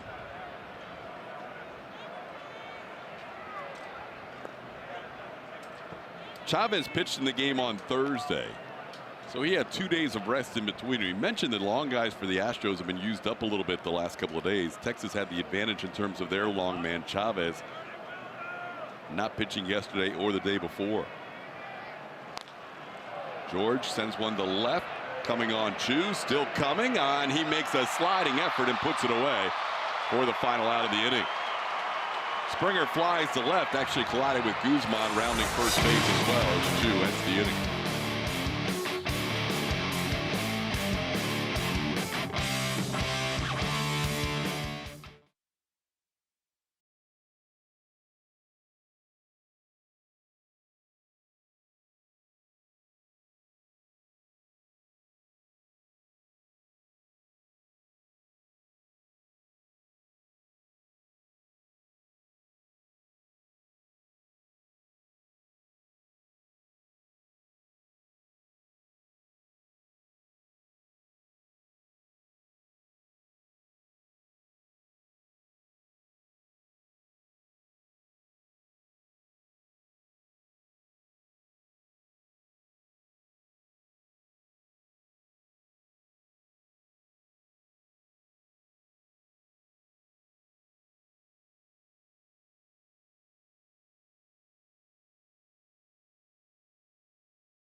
Bombs away. Family Jeans, all A's for trade. Bombs away. If you have a guess, you can send it to @ATT Sportsnet SW. Sure, you're not the only one in attendance with an umbrella. Some fans shading themselves on the warm afternoon here. That bats have been warm for both sides. We have a 6-6 game heading into the bottom of the 6th inning. Tony Sipp out for his first full inning of work. Sipp faced one batter last inning and picked up 2 outs on a line drive off the batter Shin-Soo Choo that turned into a double play. Now he'll face the 2, 3, and 4 hitters, Delano DeShields, Nomar Mazara, and Adrian Beltre, and Sipp delivers a strike to DeShields. It's 0-1. Delano 2 for 3 today.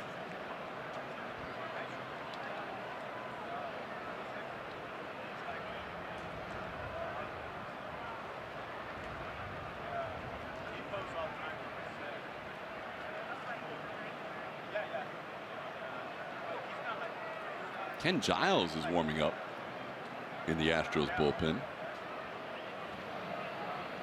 That's intriguing. Not the normal part of the game. You anticipate Giles warming up in the 6th inning of this one. But AJ's trying to piece this thing together. Game's now tied. You mentioned before the game his bullpen was pretty taxed. He was looking forward to the off day to getting everybody a day off and reset that bullpen. It's been used a lot. Shields with a count of 1-2. Yeah, you kind of feel like every inning is going to be a high leverage inning. AJ likes to play a little bit of the matchups, but we saw Hector Rondon last night close out that game for the Houston Astros. Did give up a couple of hits, but didn't panic. Got a big double play turn behind him to get out of it.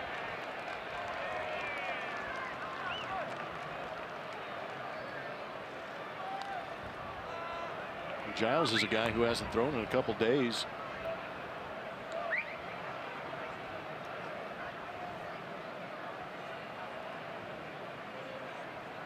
"23 hits combined, 10 for the Astros, 13 for the Rangers."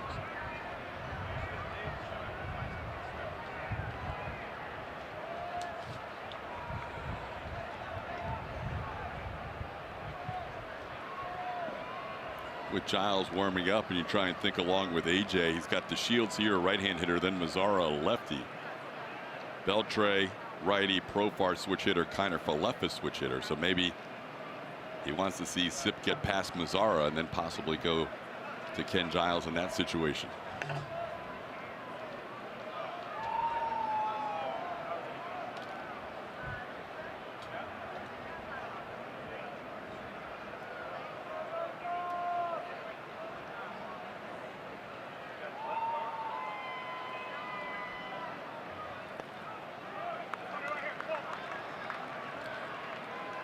Well, it is super regional time, and this kind of has the feel of a Sunday collegiate game. I remember going in, I played in the, back in the day, it was the 6-pack, but Pac-12 now, and I remember some of those Sundays, you'd go into Arizona State, and you'd have these 12-10 games in the 6th inning just because pitching was running a little bit thin, getting through those weekends.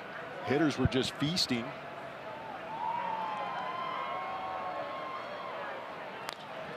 Ground ball on the 3-2 pitch, sliding stop by Marwin, but the Shield speed for the second time today allows him to get a base hit. He did it back in the first on an infield hit, and now again in the 6th inning to lead things off. Marwin literally did everything he possibly could to try and make this play.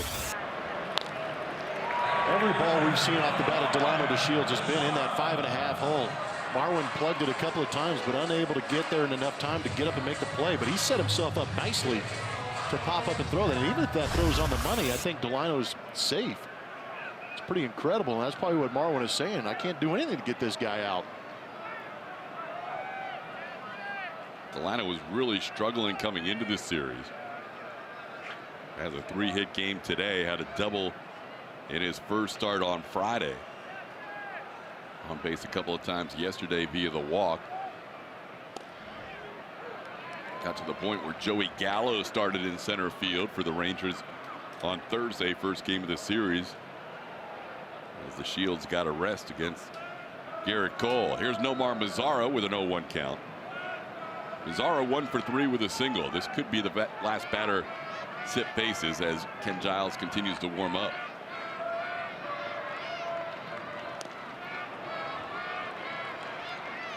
Sip ahead 0-2.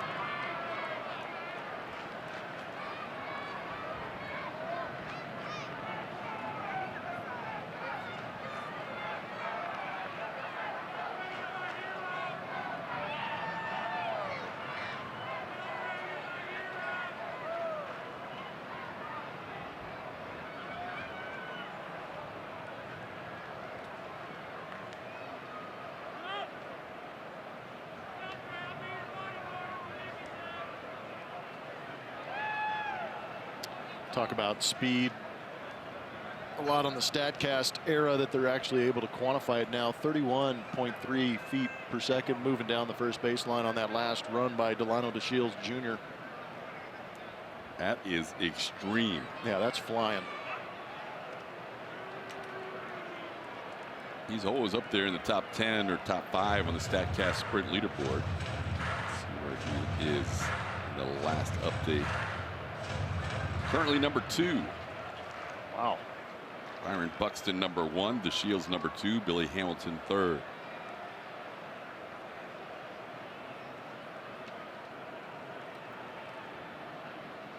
In case you're wondering who the fastest Astro is on the StatCast leaderboard, It's a guy who was up earlier this year, Derek Fisher, coming in at number 16. Fisher currently at AAA Fresno.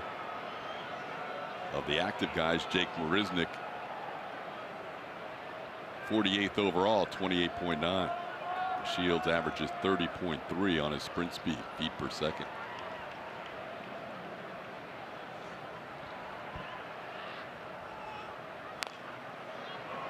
Off the end of the bat, stays 0-2 on Mazzara. And Omar's 1 for 3, single back in the first inning. 2 hits in the first for the Rangers, 3 hits in the second, 3 hits in the third, 2 hits in the fourth, 3 hits in the fifth, and a leadoff single in the 6th inning.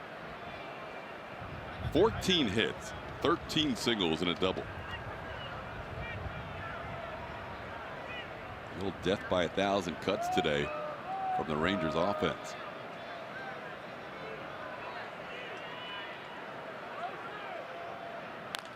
Hard hit, but right to Marwin Gonzalez. He goes down to a knee. They get one, and the return throw not in time. Mazzara beats it out.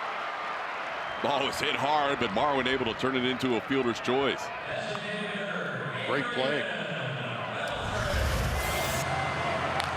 Again, a rocket off the bat, but Marwin does a good job of making a catch and putting himself in position to get that lead out. Don't worry about Alex Bregman over there either. He knows how to turn that double play coming from the shortstop side. So he guessed right with AJ in terms of Sip coming out after Mazzara. Now the next thing is, how long does it go with Ken Giles? We'll see Ken Giles when we come back.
Pouncing on Matt Moore early today, so early fans not even really in their seats before George Springer sent one out of the ballpark and spit the leadoff homer this year, put the Astros on the board quick, but the hits just kept coming.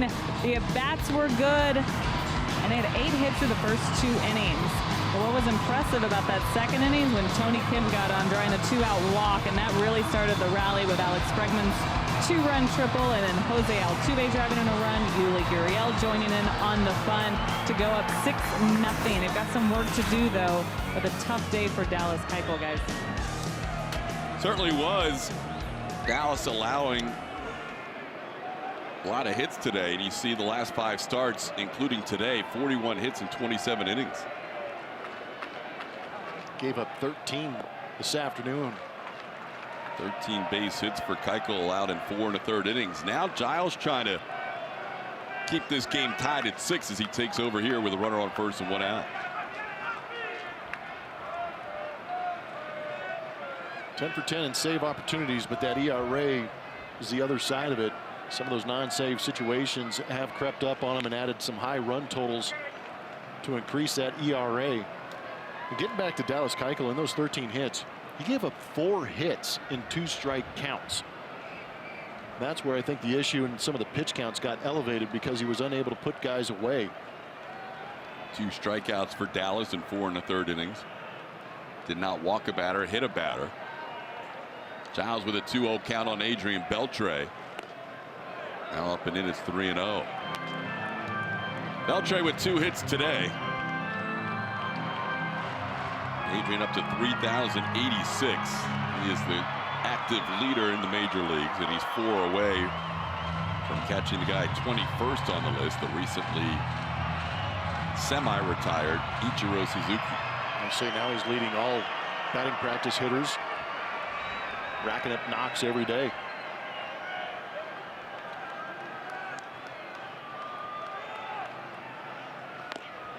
There's no secret with Ken Giles. He wants to be the closer. He wants to be the 9th inning guy. He wants to get the ball when the Astros had the lead. And he has done well in save situations this year, but the overall body of work has not been consistent.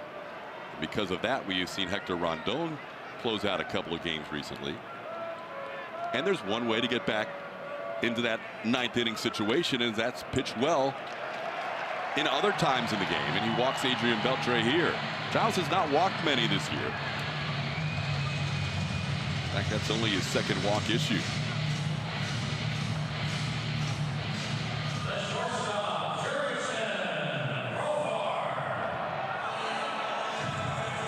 Second walk issued in his 24 games, 20 innings of work. 2 runners on for Jurickson Profar.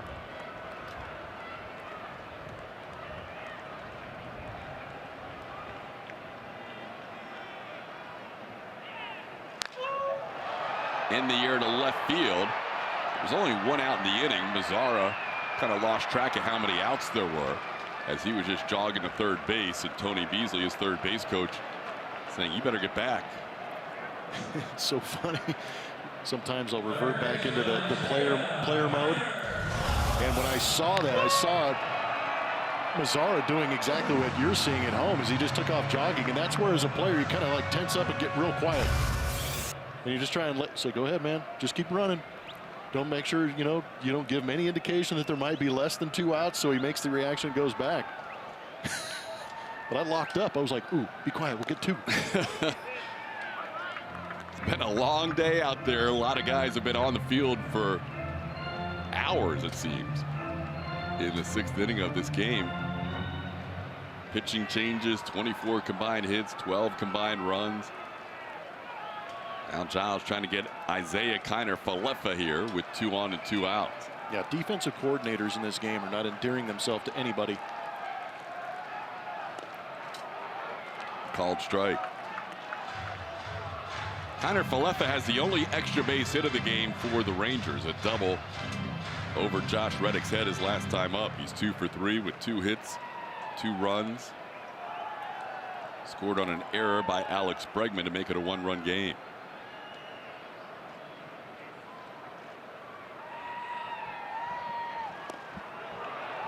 Giles with the slider gets ahead 1-2.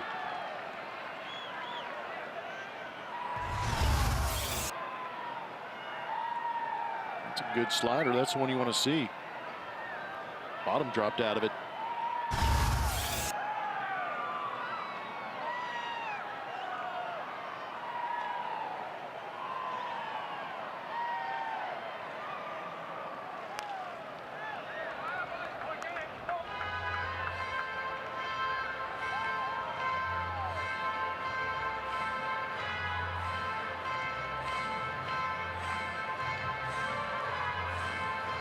Rangers have sent 5 men to the plate in every inning.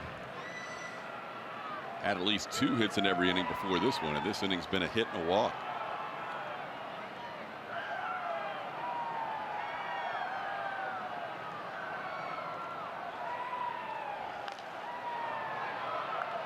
Stays 1-2 on Kiner-Falefa.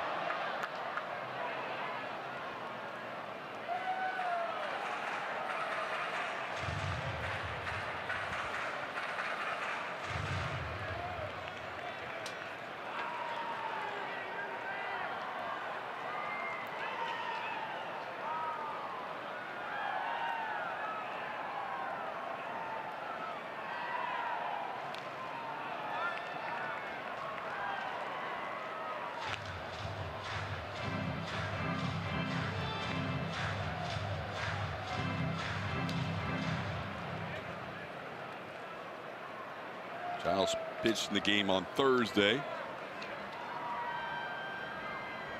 Pitched an inning, allowed a couple of doubles and a run in that game. Astros winning 5-2 in the opener.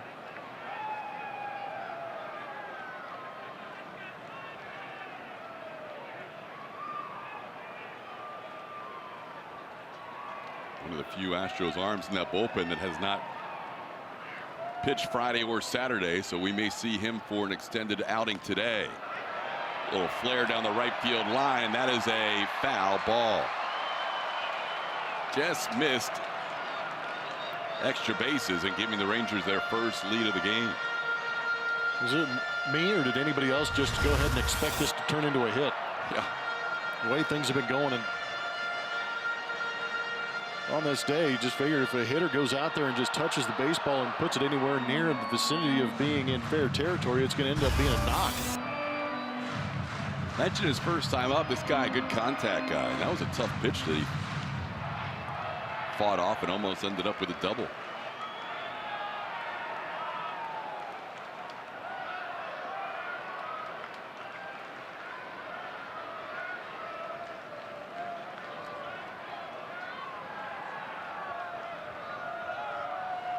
Called third strike. Kiner Falefa caught looking, strands 2. We head to the 7th, still tied at 6.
Game road hitting streak. He made it 10 with a couple of hits right out of the gate today. So Altuve came in only hitting .538 in those last 9 games. Has already put a couple of knocks on the board, and we talked about him earlier this month and how he was struggling a little bit for Altuve standards, but has really put together a strong 3 weeks or so. And is feeling much better at the plate. And like we said, guys, about Altuve, when he goes, the team goes, and they really do feel it around him, including Alex Bregman, who's hitting ahead of him, has mentioned that as well.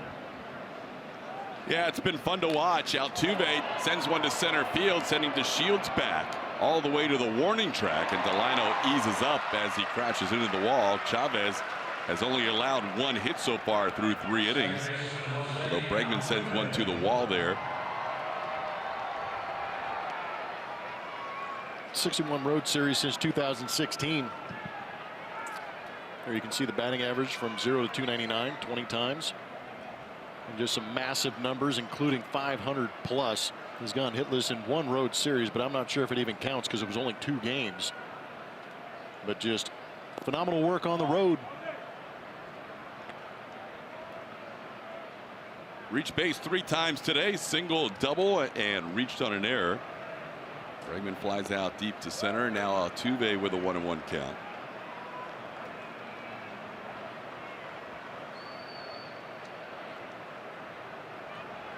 Only hit that Chavez has allowed a double to Yuli Gurriel to lead off the 5th. Chavez has retired 10 of the 11 Astros he has faced, and he's ahead 1-2 on Altuve.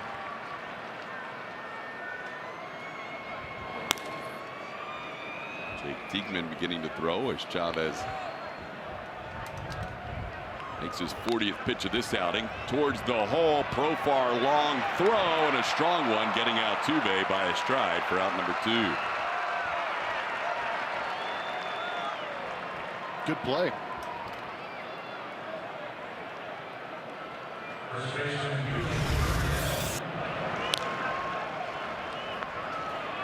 Good job of planting his feet and getting a strong throw across the diamond by Profar.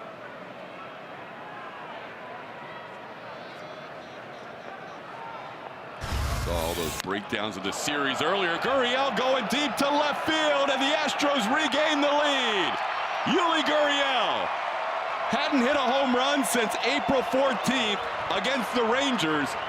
199 bats in between, and he gets one here to give the Astros a 7-6 lead, his second on the season. La Piña pop.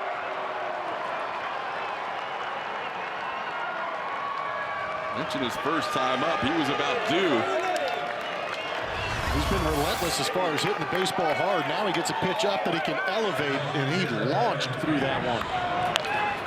Man, that has got to feel good for Yuli Gurriel. 4 for 4 today. 2 doubles, a home run, and a single. La Piña likes the heat. Gives you good volume. Here's Evan Gaddis. Gaddis up through the middle, though position there is Odor, who makes the play for the final out. Astros regain the lead 7-6. They led 6-0 early in this one. The Rangers came back to tie it at 6 apiece, and now Yuli Gurriel's 4th hit, a solo home run, gives the Astros a 7-6 lead. We'll keep it right here at Globe Life Park as we are in the 7th inning stretch for a rendition of God Bless America.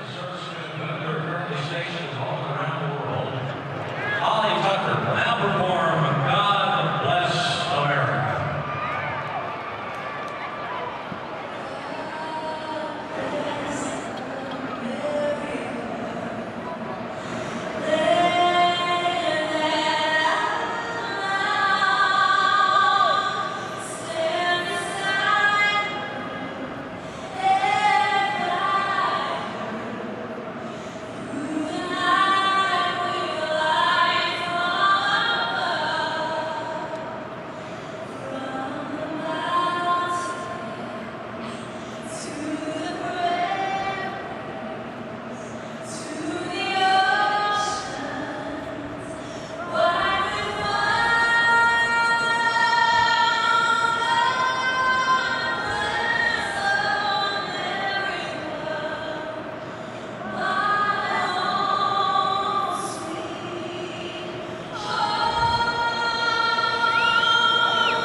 Game. We now turn it over to Kevin Eschenfelder and Mike Stanton in our rooms to go lounge as we head to the bottom of the 7th.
Family jeans, all A's per trade, bombs away.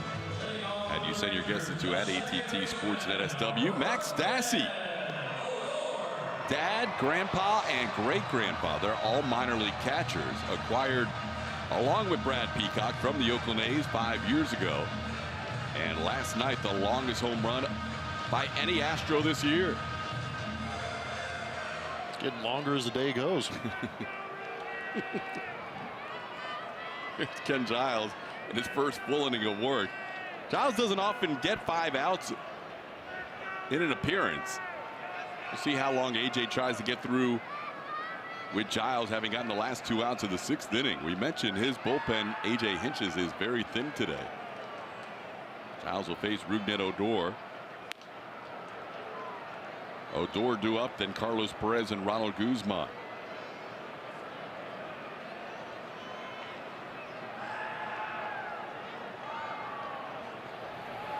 Will Harris warming up for the Astros. Just started to throw.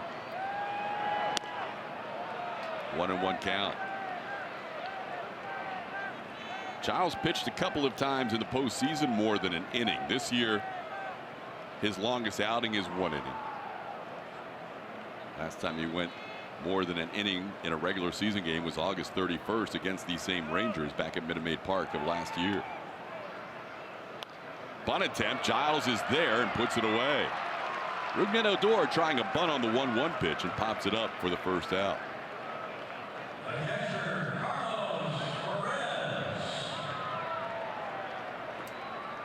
Right now, Ken Giles would be the pitcher of record in this Astros 7-6 lead.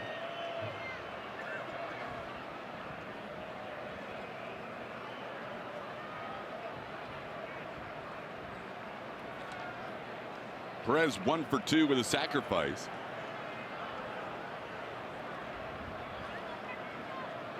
His one hit drove in a couple of runs to make it a 6-4 game. Perez had just 1 RBI in the season and 54 at bats prior to that.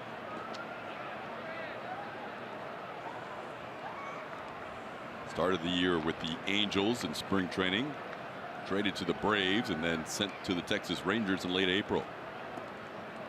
Actually designated for assignment. The Rangers picked him up.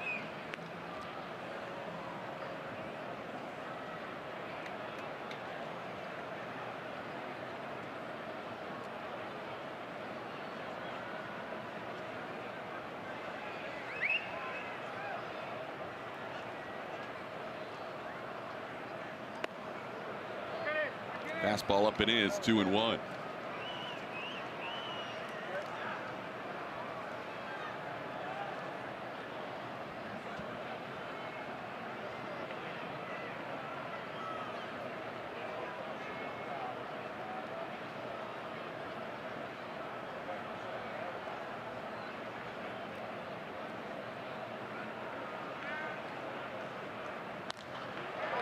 To right field, Reddick.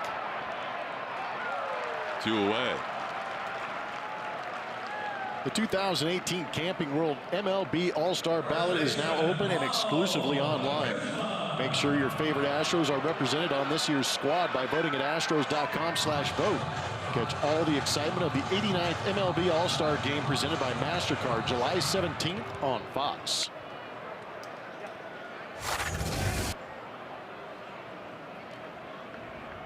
Two outs, bases clear. Giles has retired 4 in a row. Here's Ronald Guzman. Guzman tried to check his swing, and he does not. Guzman was frustrated back in the 3rd inning when he felt like he checked his swing. With runners on 2nd and 3rd and 2 outs. Third base umpire Sam Holbrook said he went around there, and that might have been a break at the time for Dallas Keuchel and the Astros. It's a lot of hand talking between Jeff Bannister and Sam Holbrook right now.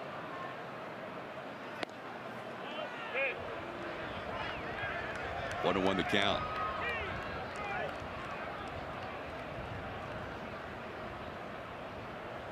Two hits, a run batted in, a run scored for Guzman today. Rangers have done some damage in the bottom part of their lineup.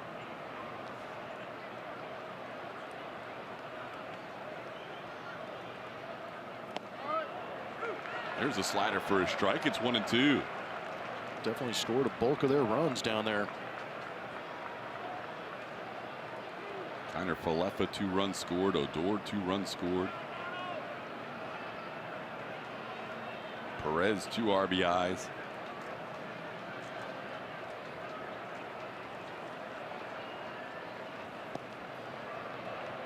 Spikes that slider, and the count goes to 2-2.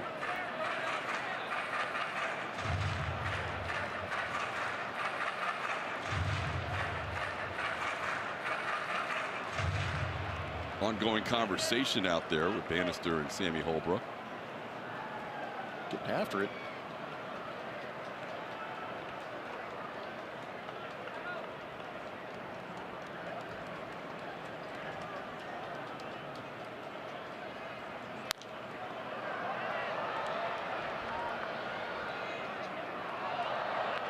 Astros day off tomorrow, beginning a 3-game series with the A's on Tuesday in Oakland.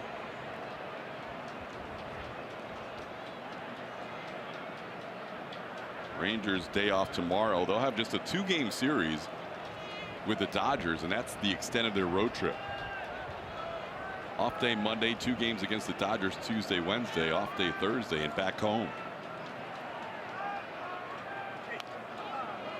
They're home for just the weekend against Colorado, then back on the road. Righties. The Astros are facing righties, and they will have McCullers, Cole, and Berlin. Couple of new guys there. Paul Blackburn. Is that Frankie Monday? Close. Real close. Frankie Montas, 3-0. 1.25 ERA. Ain't too bad. 2-2 pitch, swing and a miss. Giles able to get a 1-2-3 seventh for the first time today. The Astros have a clean inning. Giles and the Astros lead 7-6 heading to the 8th.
A.J. Hinch flipped the roles with Julia Morales as an interviewer, and Julia was the interviewee as part of our Astros Bases Loaded. 7 hard-hitting questions you have to answer, okay? Okay. What annoys you more, bat flips or the slide rule? Bat flips. Easy. What is worse, night game getaway days or day games in general?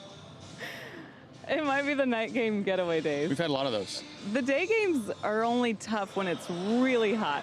I'm not looking forward to Sunday Right. in this ballpark, but other than that, I like baseball in the daytime. Road grays, home whites, orange jerseys, or the rainbows? Rainbows. That is that's kind of selling out to the masses. We don't get it We don't enough. get enough of it. I know. We don't get it enough. Interleague play or add more AL West games? Interleague play.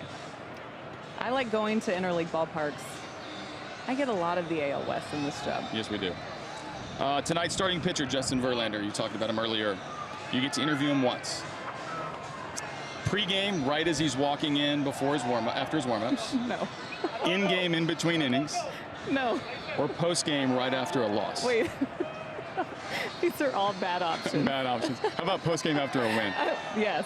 After he threw the complete game shutout in Anaheim was great. I can't even imagine after a loss, but I don't want anything to do with him before a game or during a game. Most of us don't. We don't really spend much time with him until after the game. And I get my cues from you guys. I watch you guys and see how you react. Would you rather do an interview in 2018 after another no-hitter or an Altuve 5-hit game? Oh, we got to get Altuve 5 hits, and I want to be there for it. We're all rooting for that. It's going to be a day your day off. I'm sure he's going to do it when you're off. I was a little worried it was going to happen on the day you got ejected, and you were going to miss it. And I would miss it too. I know. I know. All right, last one. Okay.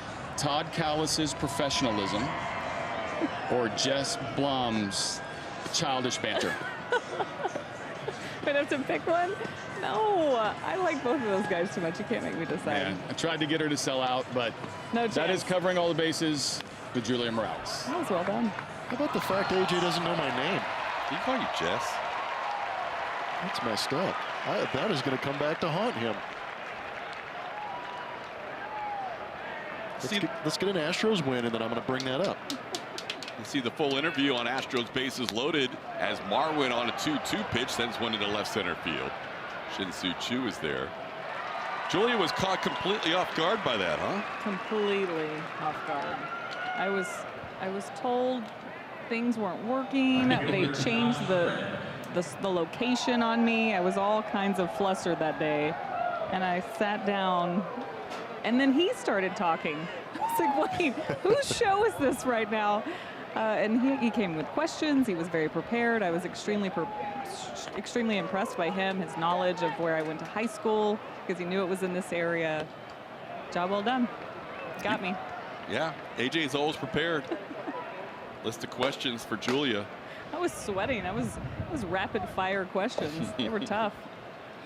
Sweating today. That's why you're under the umbrella. Josh Reddick, a little pop shot over the head of Kiner Falefa. Josh Reddick ends up with a base hit out of that swing. And he just said, wow. That snapped for Reddick. An 0 for 10. That was magical. That looked like your 60-degree wedge you lobbed into the... With a balata. Just over the outstretched arms of Kiner Falefa. That was incredible. I wish I could create that kind of touch around the greens. That was well played. Max Stassi bats. Jake Diekman, the new pitcher for the Rangers.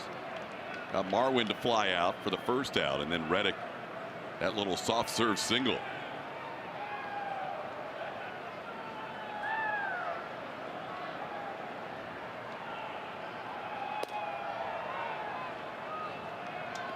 Fastball from Diekman misses. Max Stassi 1 for 3 today.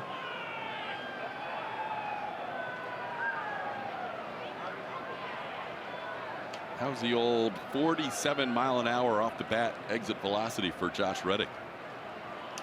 47.9. Mashed. Gotta give him the 0.9 there. Hit probability was 16%. But it worked out. All you need is a chance. Give him a chance. Put it in play, see what happens. Astros could use an extra run here, or two. A lot of runs being scored today in this 7-6 contest. Stassi takes one just inside, 2-2. Jeff Bannister has not enjoyed Alfonso Marquez or Sam Holbrook today. Heat's getting to him. He was on Marquez during the Marwin at bat, thinking the 2-0 pitch should have been a strike.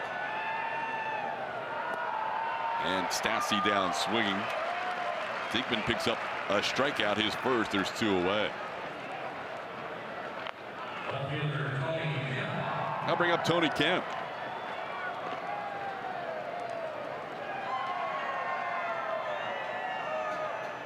Diekman fastball slider guy, got Stassi with the slider. Kemp looking for his first hit, walk and 2 flyouts. Takes a strike.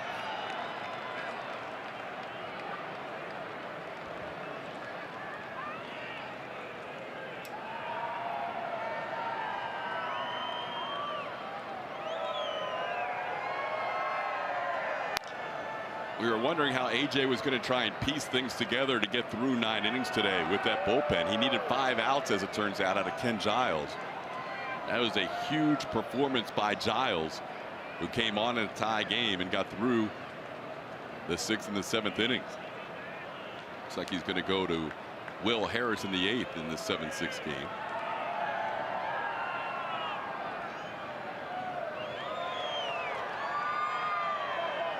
Runner on the move, and Kemp fouls it away on the 0-2 pitch.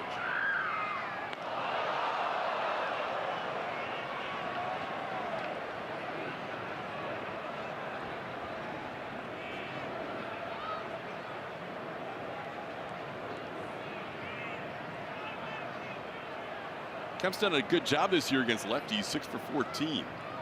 Limited at bats, but has been productive. This time he goes down swinging. A little frustrated on that strikeout. Diekman strikes out Stassi and Kemp. 1-run game.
And thanks for following at ATT Sportsnet SW. This one coming from AJ today. Which current Astros uniform is your favorite in the orange jerseys win? Just edging out the retro rainbows, 42%. Interesting. I like it. Let's see. We've got some tweets coming in too. We like those too. That's the office door. That's pretty awesome. Nice job there by Brian. I love a retro rainbow office door. I guess I would need an office door. Oh, guys. The stadium is your office. I know. I was thinking what could be painted rainbow at the field for me. Your nails. My umbrella. Your umbrella. There it is. We head to the 8th, bottom half of it. Shin-Soo Choo leads off against Will Harris. Will delivers a pitch outside. Jake Marisnick enters the game in center field. That moves George Springer to right, Josh Reddick to left. Tony Kemp out of the game, and the new man on the mound is Will Harris.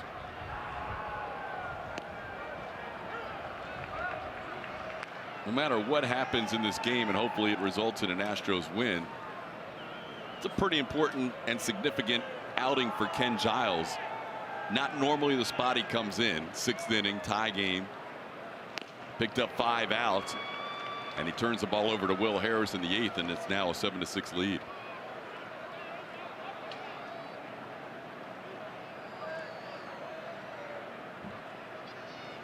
It'll be Choo, DeShields, and Nomar Mazara. AJ likes to have Will Harris up there with lefties at the plate, and he gets Chu swinging here. Harris picks up a strikeout for the first out of the bottom of the 8th. Some of the numbers on Will. 1-3 record, 22 innings and 27 appearances.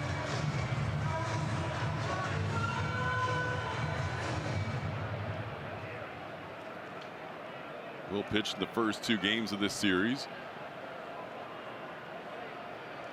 2/3 of an inning Thursday and an inning on Friday. DeShields on one hop to Marwin. Marwin's thankful that DeShields didn't hit one in the hole for the first time today. It seems like that's all he was doing with a couple of infield hits. He was 3 for 4. This one at Marwin, he's able to retire DeShields for the second out.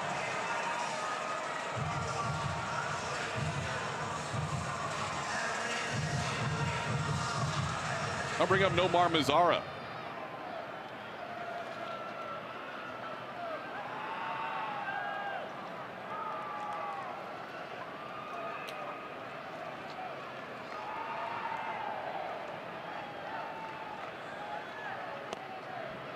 Called strike.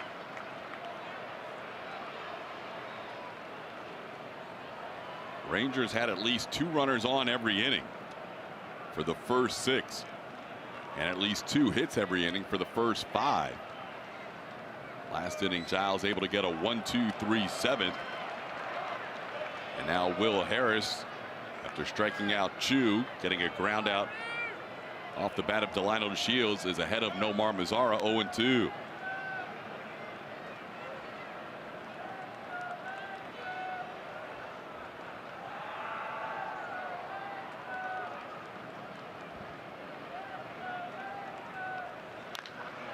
Sharply hit, base hit past the diving Gurriel and a diving Altuve. Mazara will get to second with 2 outs in this 1-run game.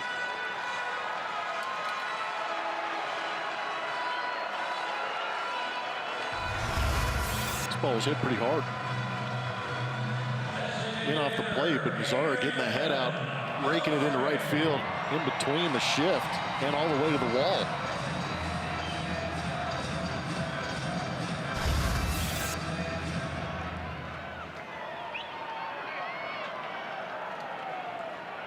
Now Harris will face Adrian Beltre, who's been on base 3 straight times, a couple of hits and a walk. 2 hits came against Dallas Keuchel in 3 at-bats. The walk was the only runner Ken Giles allowed in an inning and 2/3.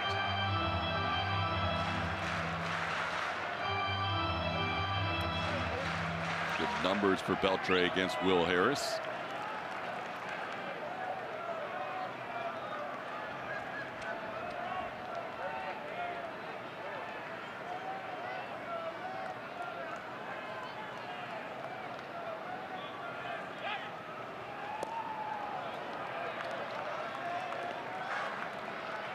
Last time Beltre faced Will Harris, the Astros intentionally walked him. Will hasn't thrown him a strike here. It's 2-0.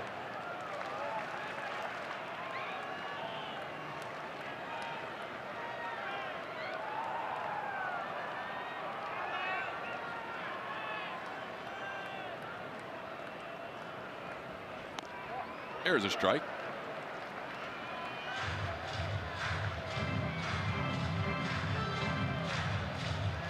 Bad as the Rangers were yesterday with runners in scoring position, with a 1-for-17 mark, they've done well today. 11 opportunities, 4 hits.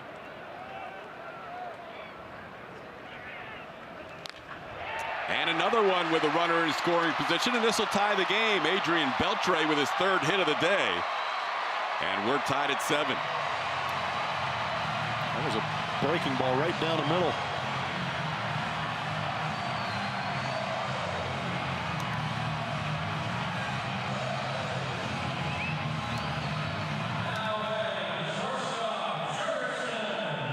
We've really seen an inability of the Astros pitchers today to strike out or get ahead and get the strikeout. You can see Will Harris not happy with this breaking ball staying out over the middle of the plate, raked up the middle. Only 6 strikeouts for Rangers today, so they've done a good job of putting the ball in play.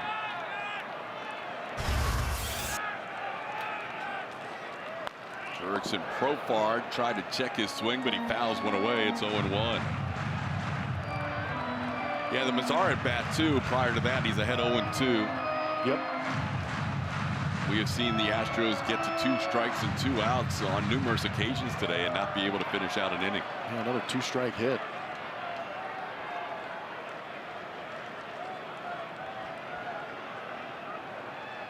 Rangers with 16 hits now. And that was their first hit since the DeShields infield hit against Tony Sipp to lead off the 6th inning. The Mazara double was.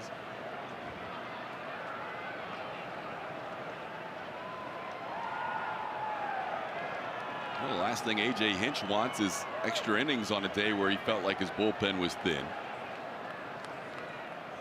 Game is tied in the bottom of the 8th as Harris now takes it to the 9th by striking out Profar, who's now 0 for 5 on the day. Not at 7.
Let's go places. By Arctic, overbuilt, not overpriced. And by T-Mobile, show your military appreciation and use hashtag hats off for heroes. T-Mobile will donate $1 for each post.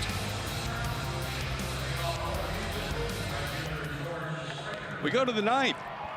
New pitcher for the Rangers is their closer. Keone Kela comes on to face the top half of the Astros lineup. George Springer, Alex Bregman, Jose Altuve. Hopefully more than that this inning. That would be nice. Score some runs. Keone Kela picked up his 14th save back on the 5th against Oakland. Won an inning, struck out 3. Another guy with pretty good save opportunities and saves, but that ERA at 4 means there's an opportunity for the Astros to score some runs. George started the game with a home run on the first pitch against Matt Moore. Seems like a long time ago. I thought that was yesterday.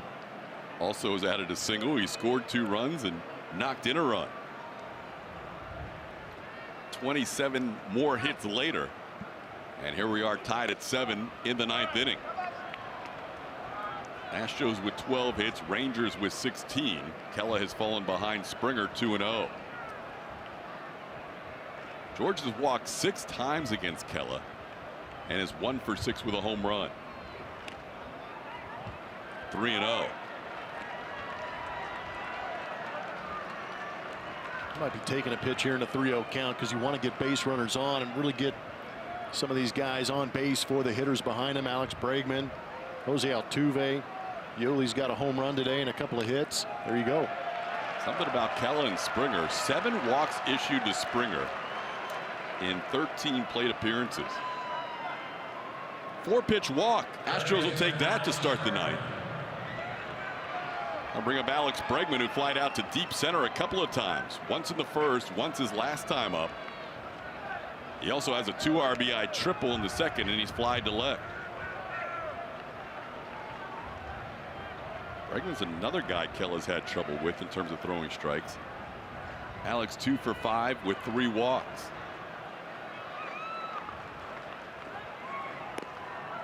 Inside, 5 pitches out of the zone coming into the 9th inning for Keone Kela.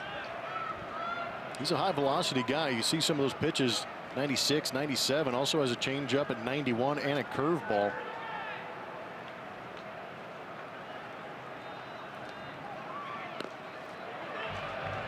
One and 1 the count. Alex tried to check his swing. Might have been a ball up out of the zone. Rare chase from Alex.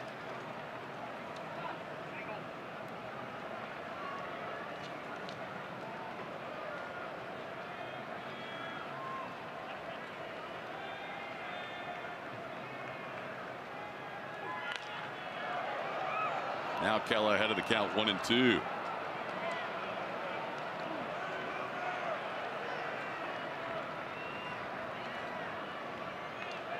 Jose Altuve already with a multi-hit game waiting on deck.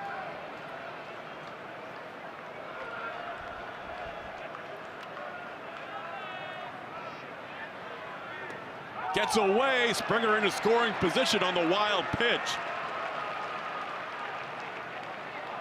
Count is 2 and 2 on Bregman as George goes to second.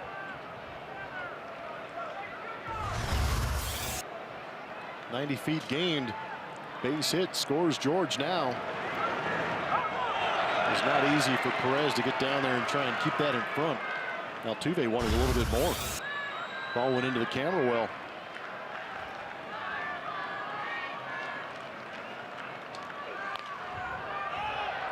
Popped out of play. Perez gives it a look.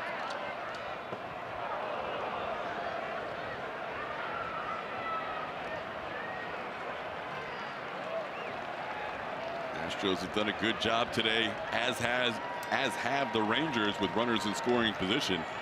Fewer chances for Houston, but 4 for 8.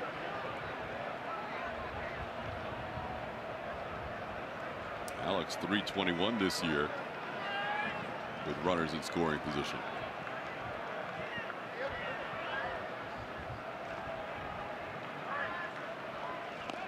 Called third strike. Thought the outside corner.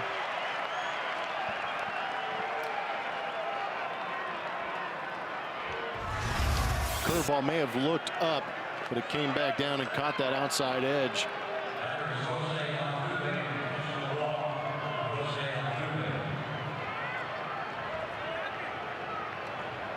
How much respect do the Rangers have for the AL MVP Jose Altuve? They have intentionally walked him to get to a guy who is 4 for 4 today with 2 doubles, a home run, and a single. That's impressive. Yuli Gurriel, a chance at a 5-hit game. 1 for 3 in limited at bats against Kela.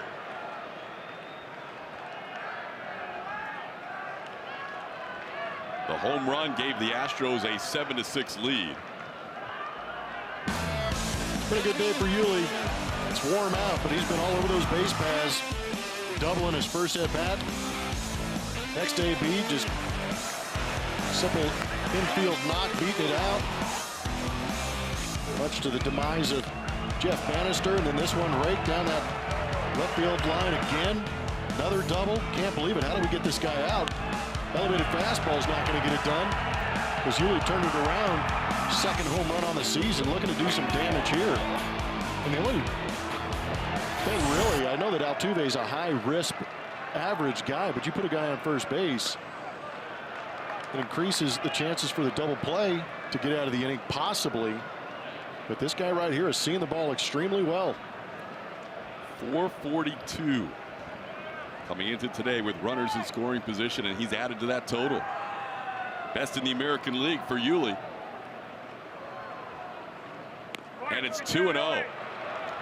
The other thing you do is you put the pressure on the pitcher to throw a strike. Nowhere to go. Base open gives you a little more leeway. So Yuli can lock in here with a 2-0 count.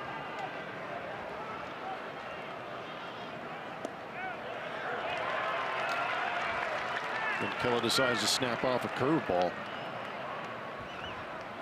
Yuli has had 3 4-hit games in his career, including 2 this season. He has never had a 5-hit game.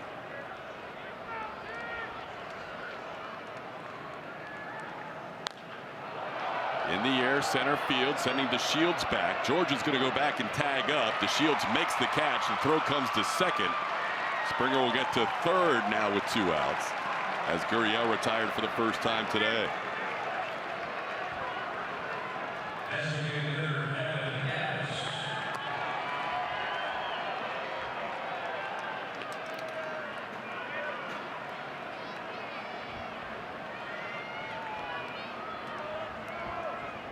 Evan 1 for 4.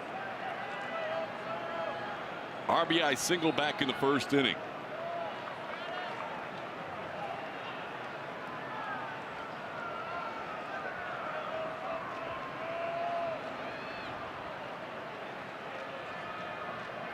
Altuve on the move. The pitch is inside for a ball.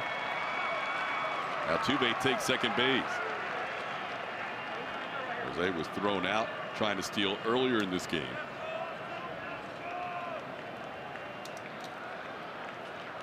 Now Springer on third, Altuve on second. Gaddis looking just for a base hit here.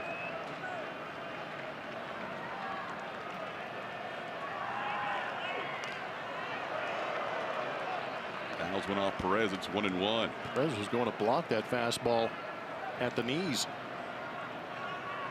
That's why they're having the conversation.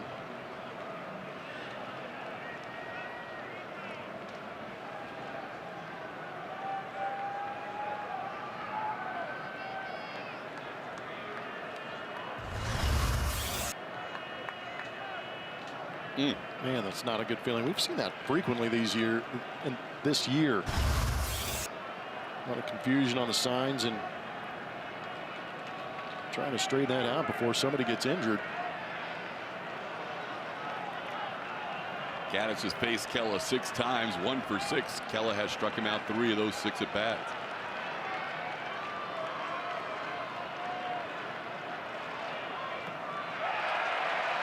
This is the breaking ball. Swing and a miss at the curve. It's 1-2.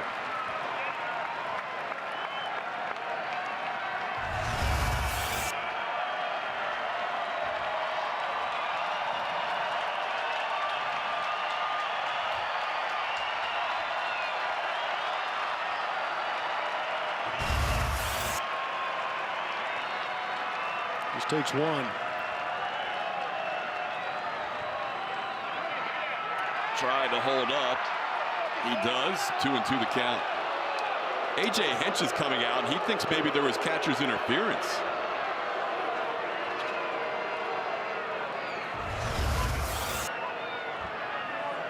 On the non-swing? Well, what was he? I wonder what he was arguing about. I'm not sure. He came flying out of the dugout with intent, too.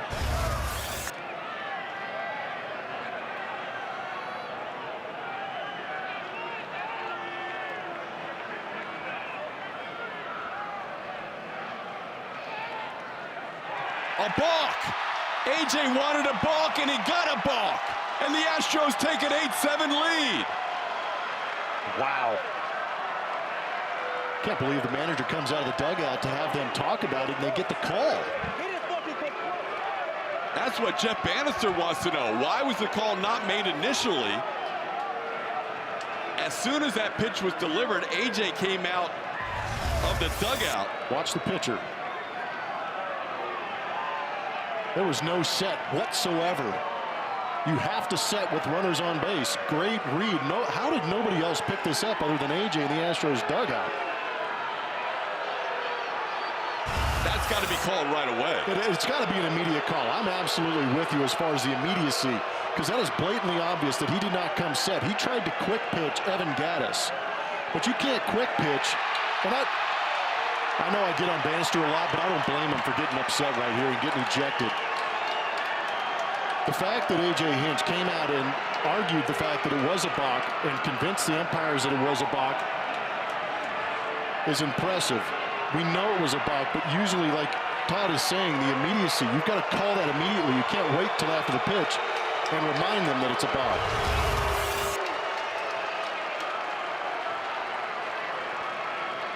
AJ and the rest of the dugout is screaming balk. Looks like Verlander coming to the top step. Everybody wondering what the heck is going on. That was a complete brain lapse by Keona Kela. In a 1-2 count with 2 outs in the 9th inning. Unbelievable. The Astros get the go-ahead run on a balk. What is happening? Swing and a miss, and now Gaddis will trot down to first. They'll have to make the throw. We'll head to the bottom half of the 9th inning. This game just got a little bit crazier. On a balk to give the Astros the lead. Hector Rondon has been warming.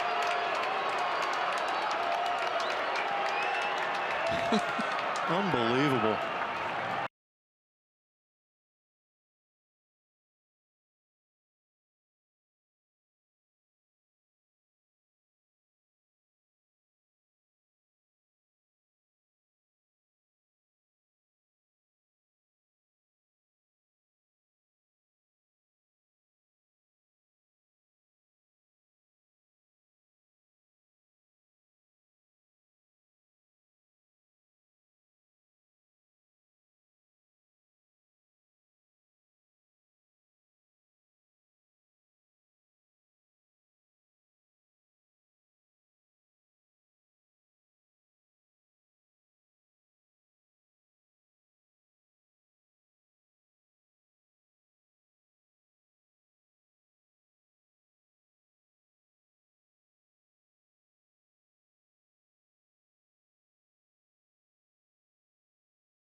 See 4 tickets to an Astros regular season game, a backpack, cap, socks, and exclusive benefits throughout the year for just $25 plus tax.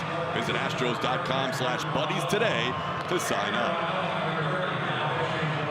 Astros take the lead to the bottom half of the 9th inning. And the guy who's been given a chance to close out games recently, Hector Rondon, comes in. It has been Hector Rondon. And the way AJ's had to go through this bullpen, it is on Hector Rondon again, back-to-back games after a night game last night where he did pick up that second save this season. Looked pretty good, gave up a hit and a walk, threw 16 pitches to get that save. He'll face Isaiah Kiner-Falefa to start the inning, and Falefa takes one for a strike. Rondon able to get a double play ground ball to end last night's game off the bat of Adrian Beltre. Today he'll face the 6, 7, and 8 hitters. Kiner-Falefa, Rougned Odor, and Carlos Perez. Going back to the top of the inning. Fans are asking a lot of questions on social media about that balk. Number one, it's not a reviewable play. No. A balk is not reviewable, so it's simply a matter, and I'll give A.J. Hinch and the bench credit. The fact that they all jumped up maybe indicated to the umpires, we may have just missed one, boys. Yeah, I wasn't watching on our monitor. I was actually watching the field, so I didn't pick it up initially, but they were all over it. Rarely do you see a balk go from a non-call to a call after a review. That's what's surprising me big time. Pop up, will it stay playable? Yuli hopes so. He is near the stands, and it's 1 row in. And in foul territory, the fans are allowed to make that catch.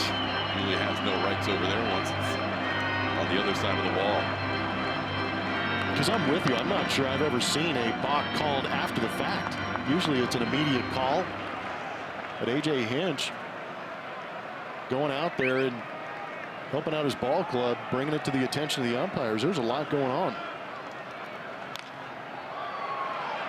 So in essence, they get together.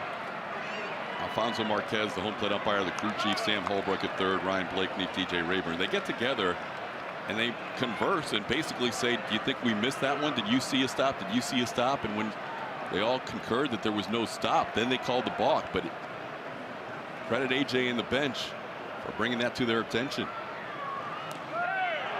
Called third strike. Hector Rondon at 98 miles an hour freezes Kiner Falefa. This is the play. Watch the pitcher. He has to come set with runners on base. All he did was put the ball in his glove and go. That is a quick pitch, and it was a great job by the Astros. AJ was immediately out of the dugout. And Alfonso Marquez is saying, somebody else help me out here. And the crew chief, Sam Holbrook, immediately walked towards the Rangers dugout. He knew he was going to get a confrontation and not a friendly one. How about the reaction from Kella behind him? What'd I do? It was a blatant quick pitch. And a 1-2 count with 2 outs. Unbelievable.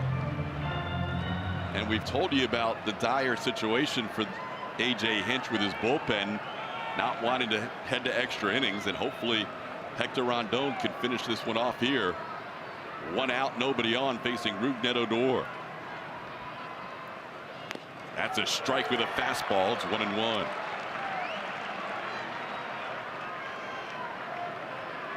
When Rondon picked up his first save on Wednesday against the Mariners, it was his first since he was a Cub back in July of 2016.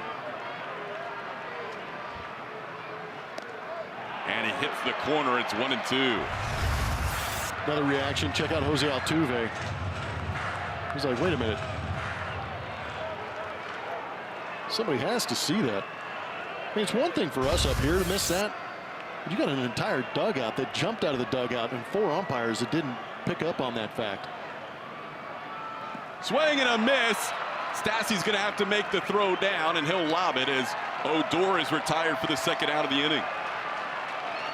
Are you the ultimate Southwest fan? Arkansas, June is your chance to show your spirit. Use hashtag UltimateSW, fan ARK on Twitter to show us, and you could win a VIP experience. Tweet now and win big.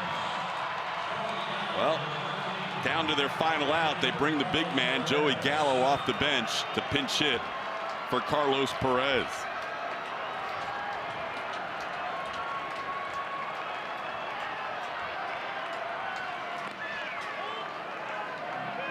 Gallo is a true outcome guy. Strikeout, walk, and a home run. And you know what's on his mind right now.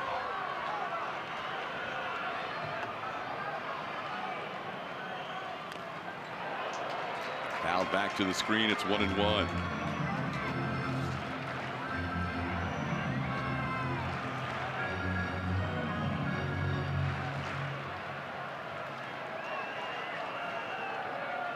Astros led this game 6-0. The Rangers came back to tie it at 6 apiece. Astros added a run in the 7th to make it a 7-6 lead. Rangers tied in the bottom half of the 8th. And the Astros scoring on a 2-out, 2-strike balk in the top half of the 9th inning.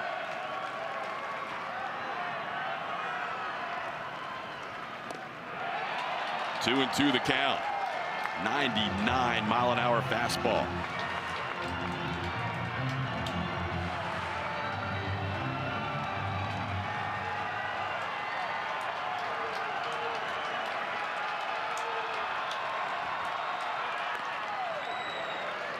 Counts full.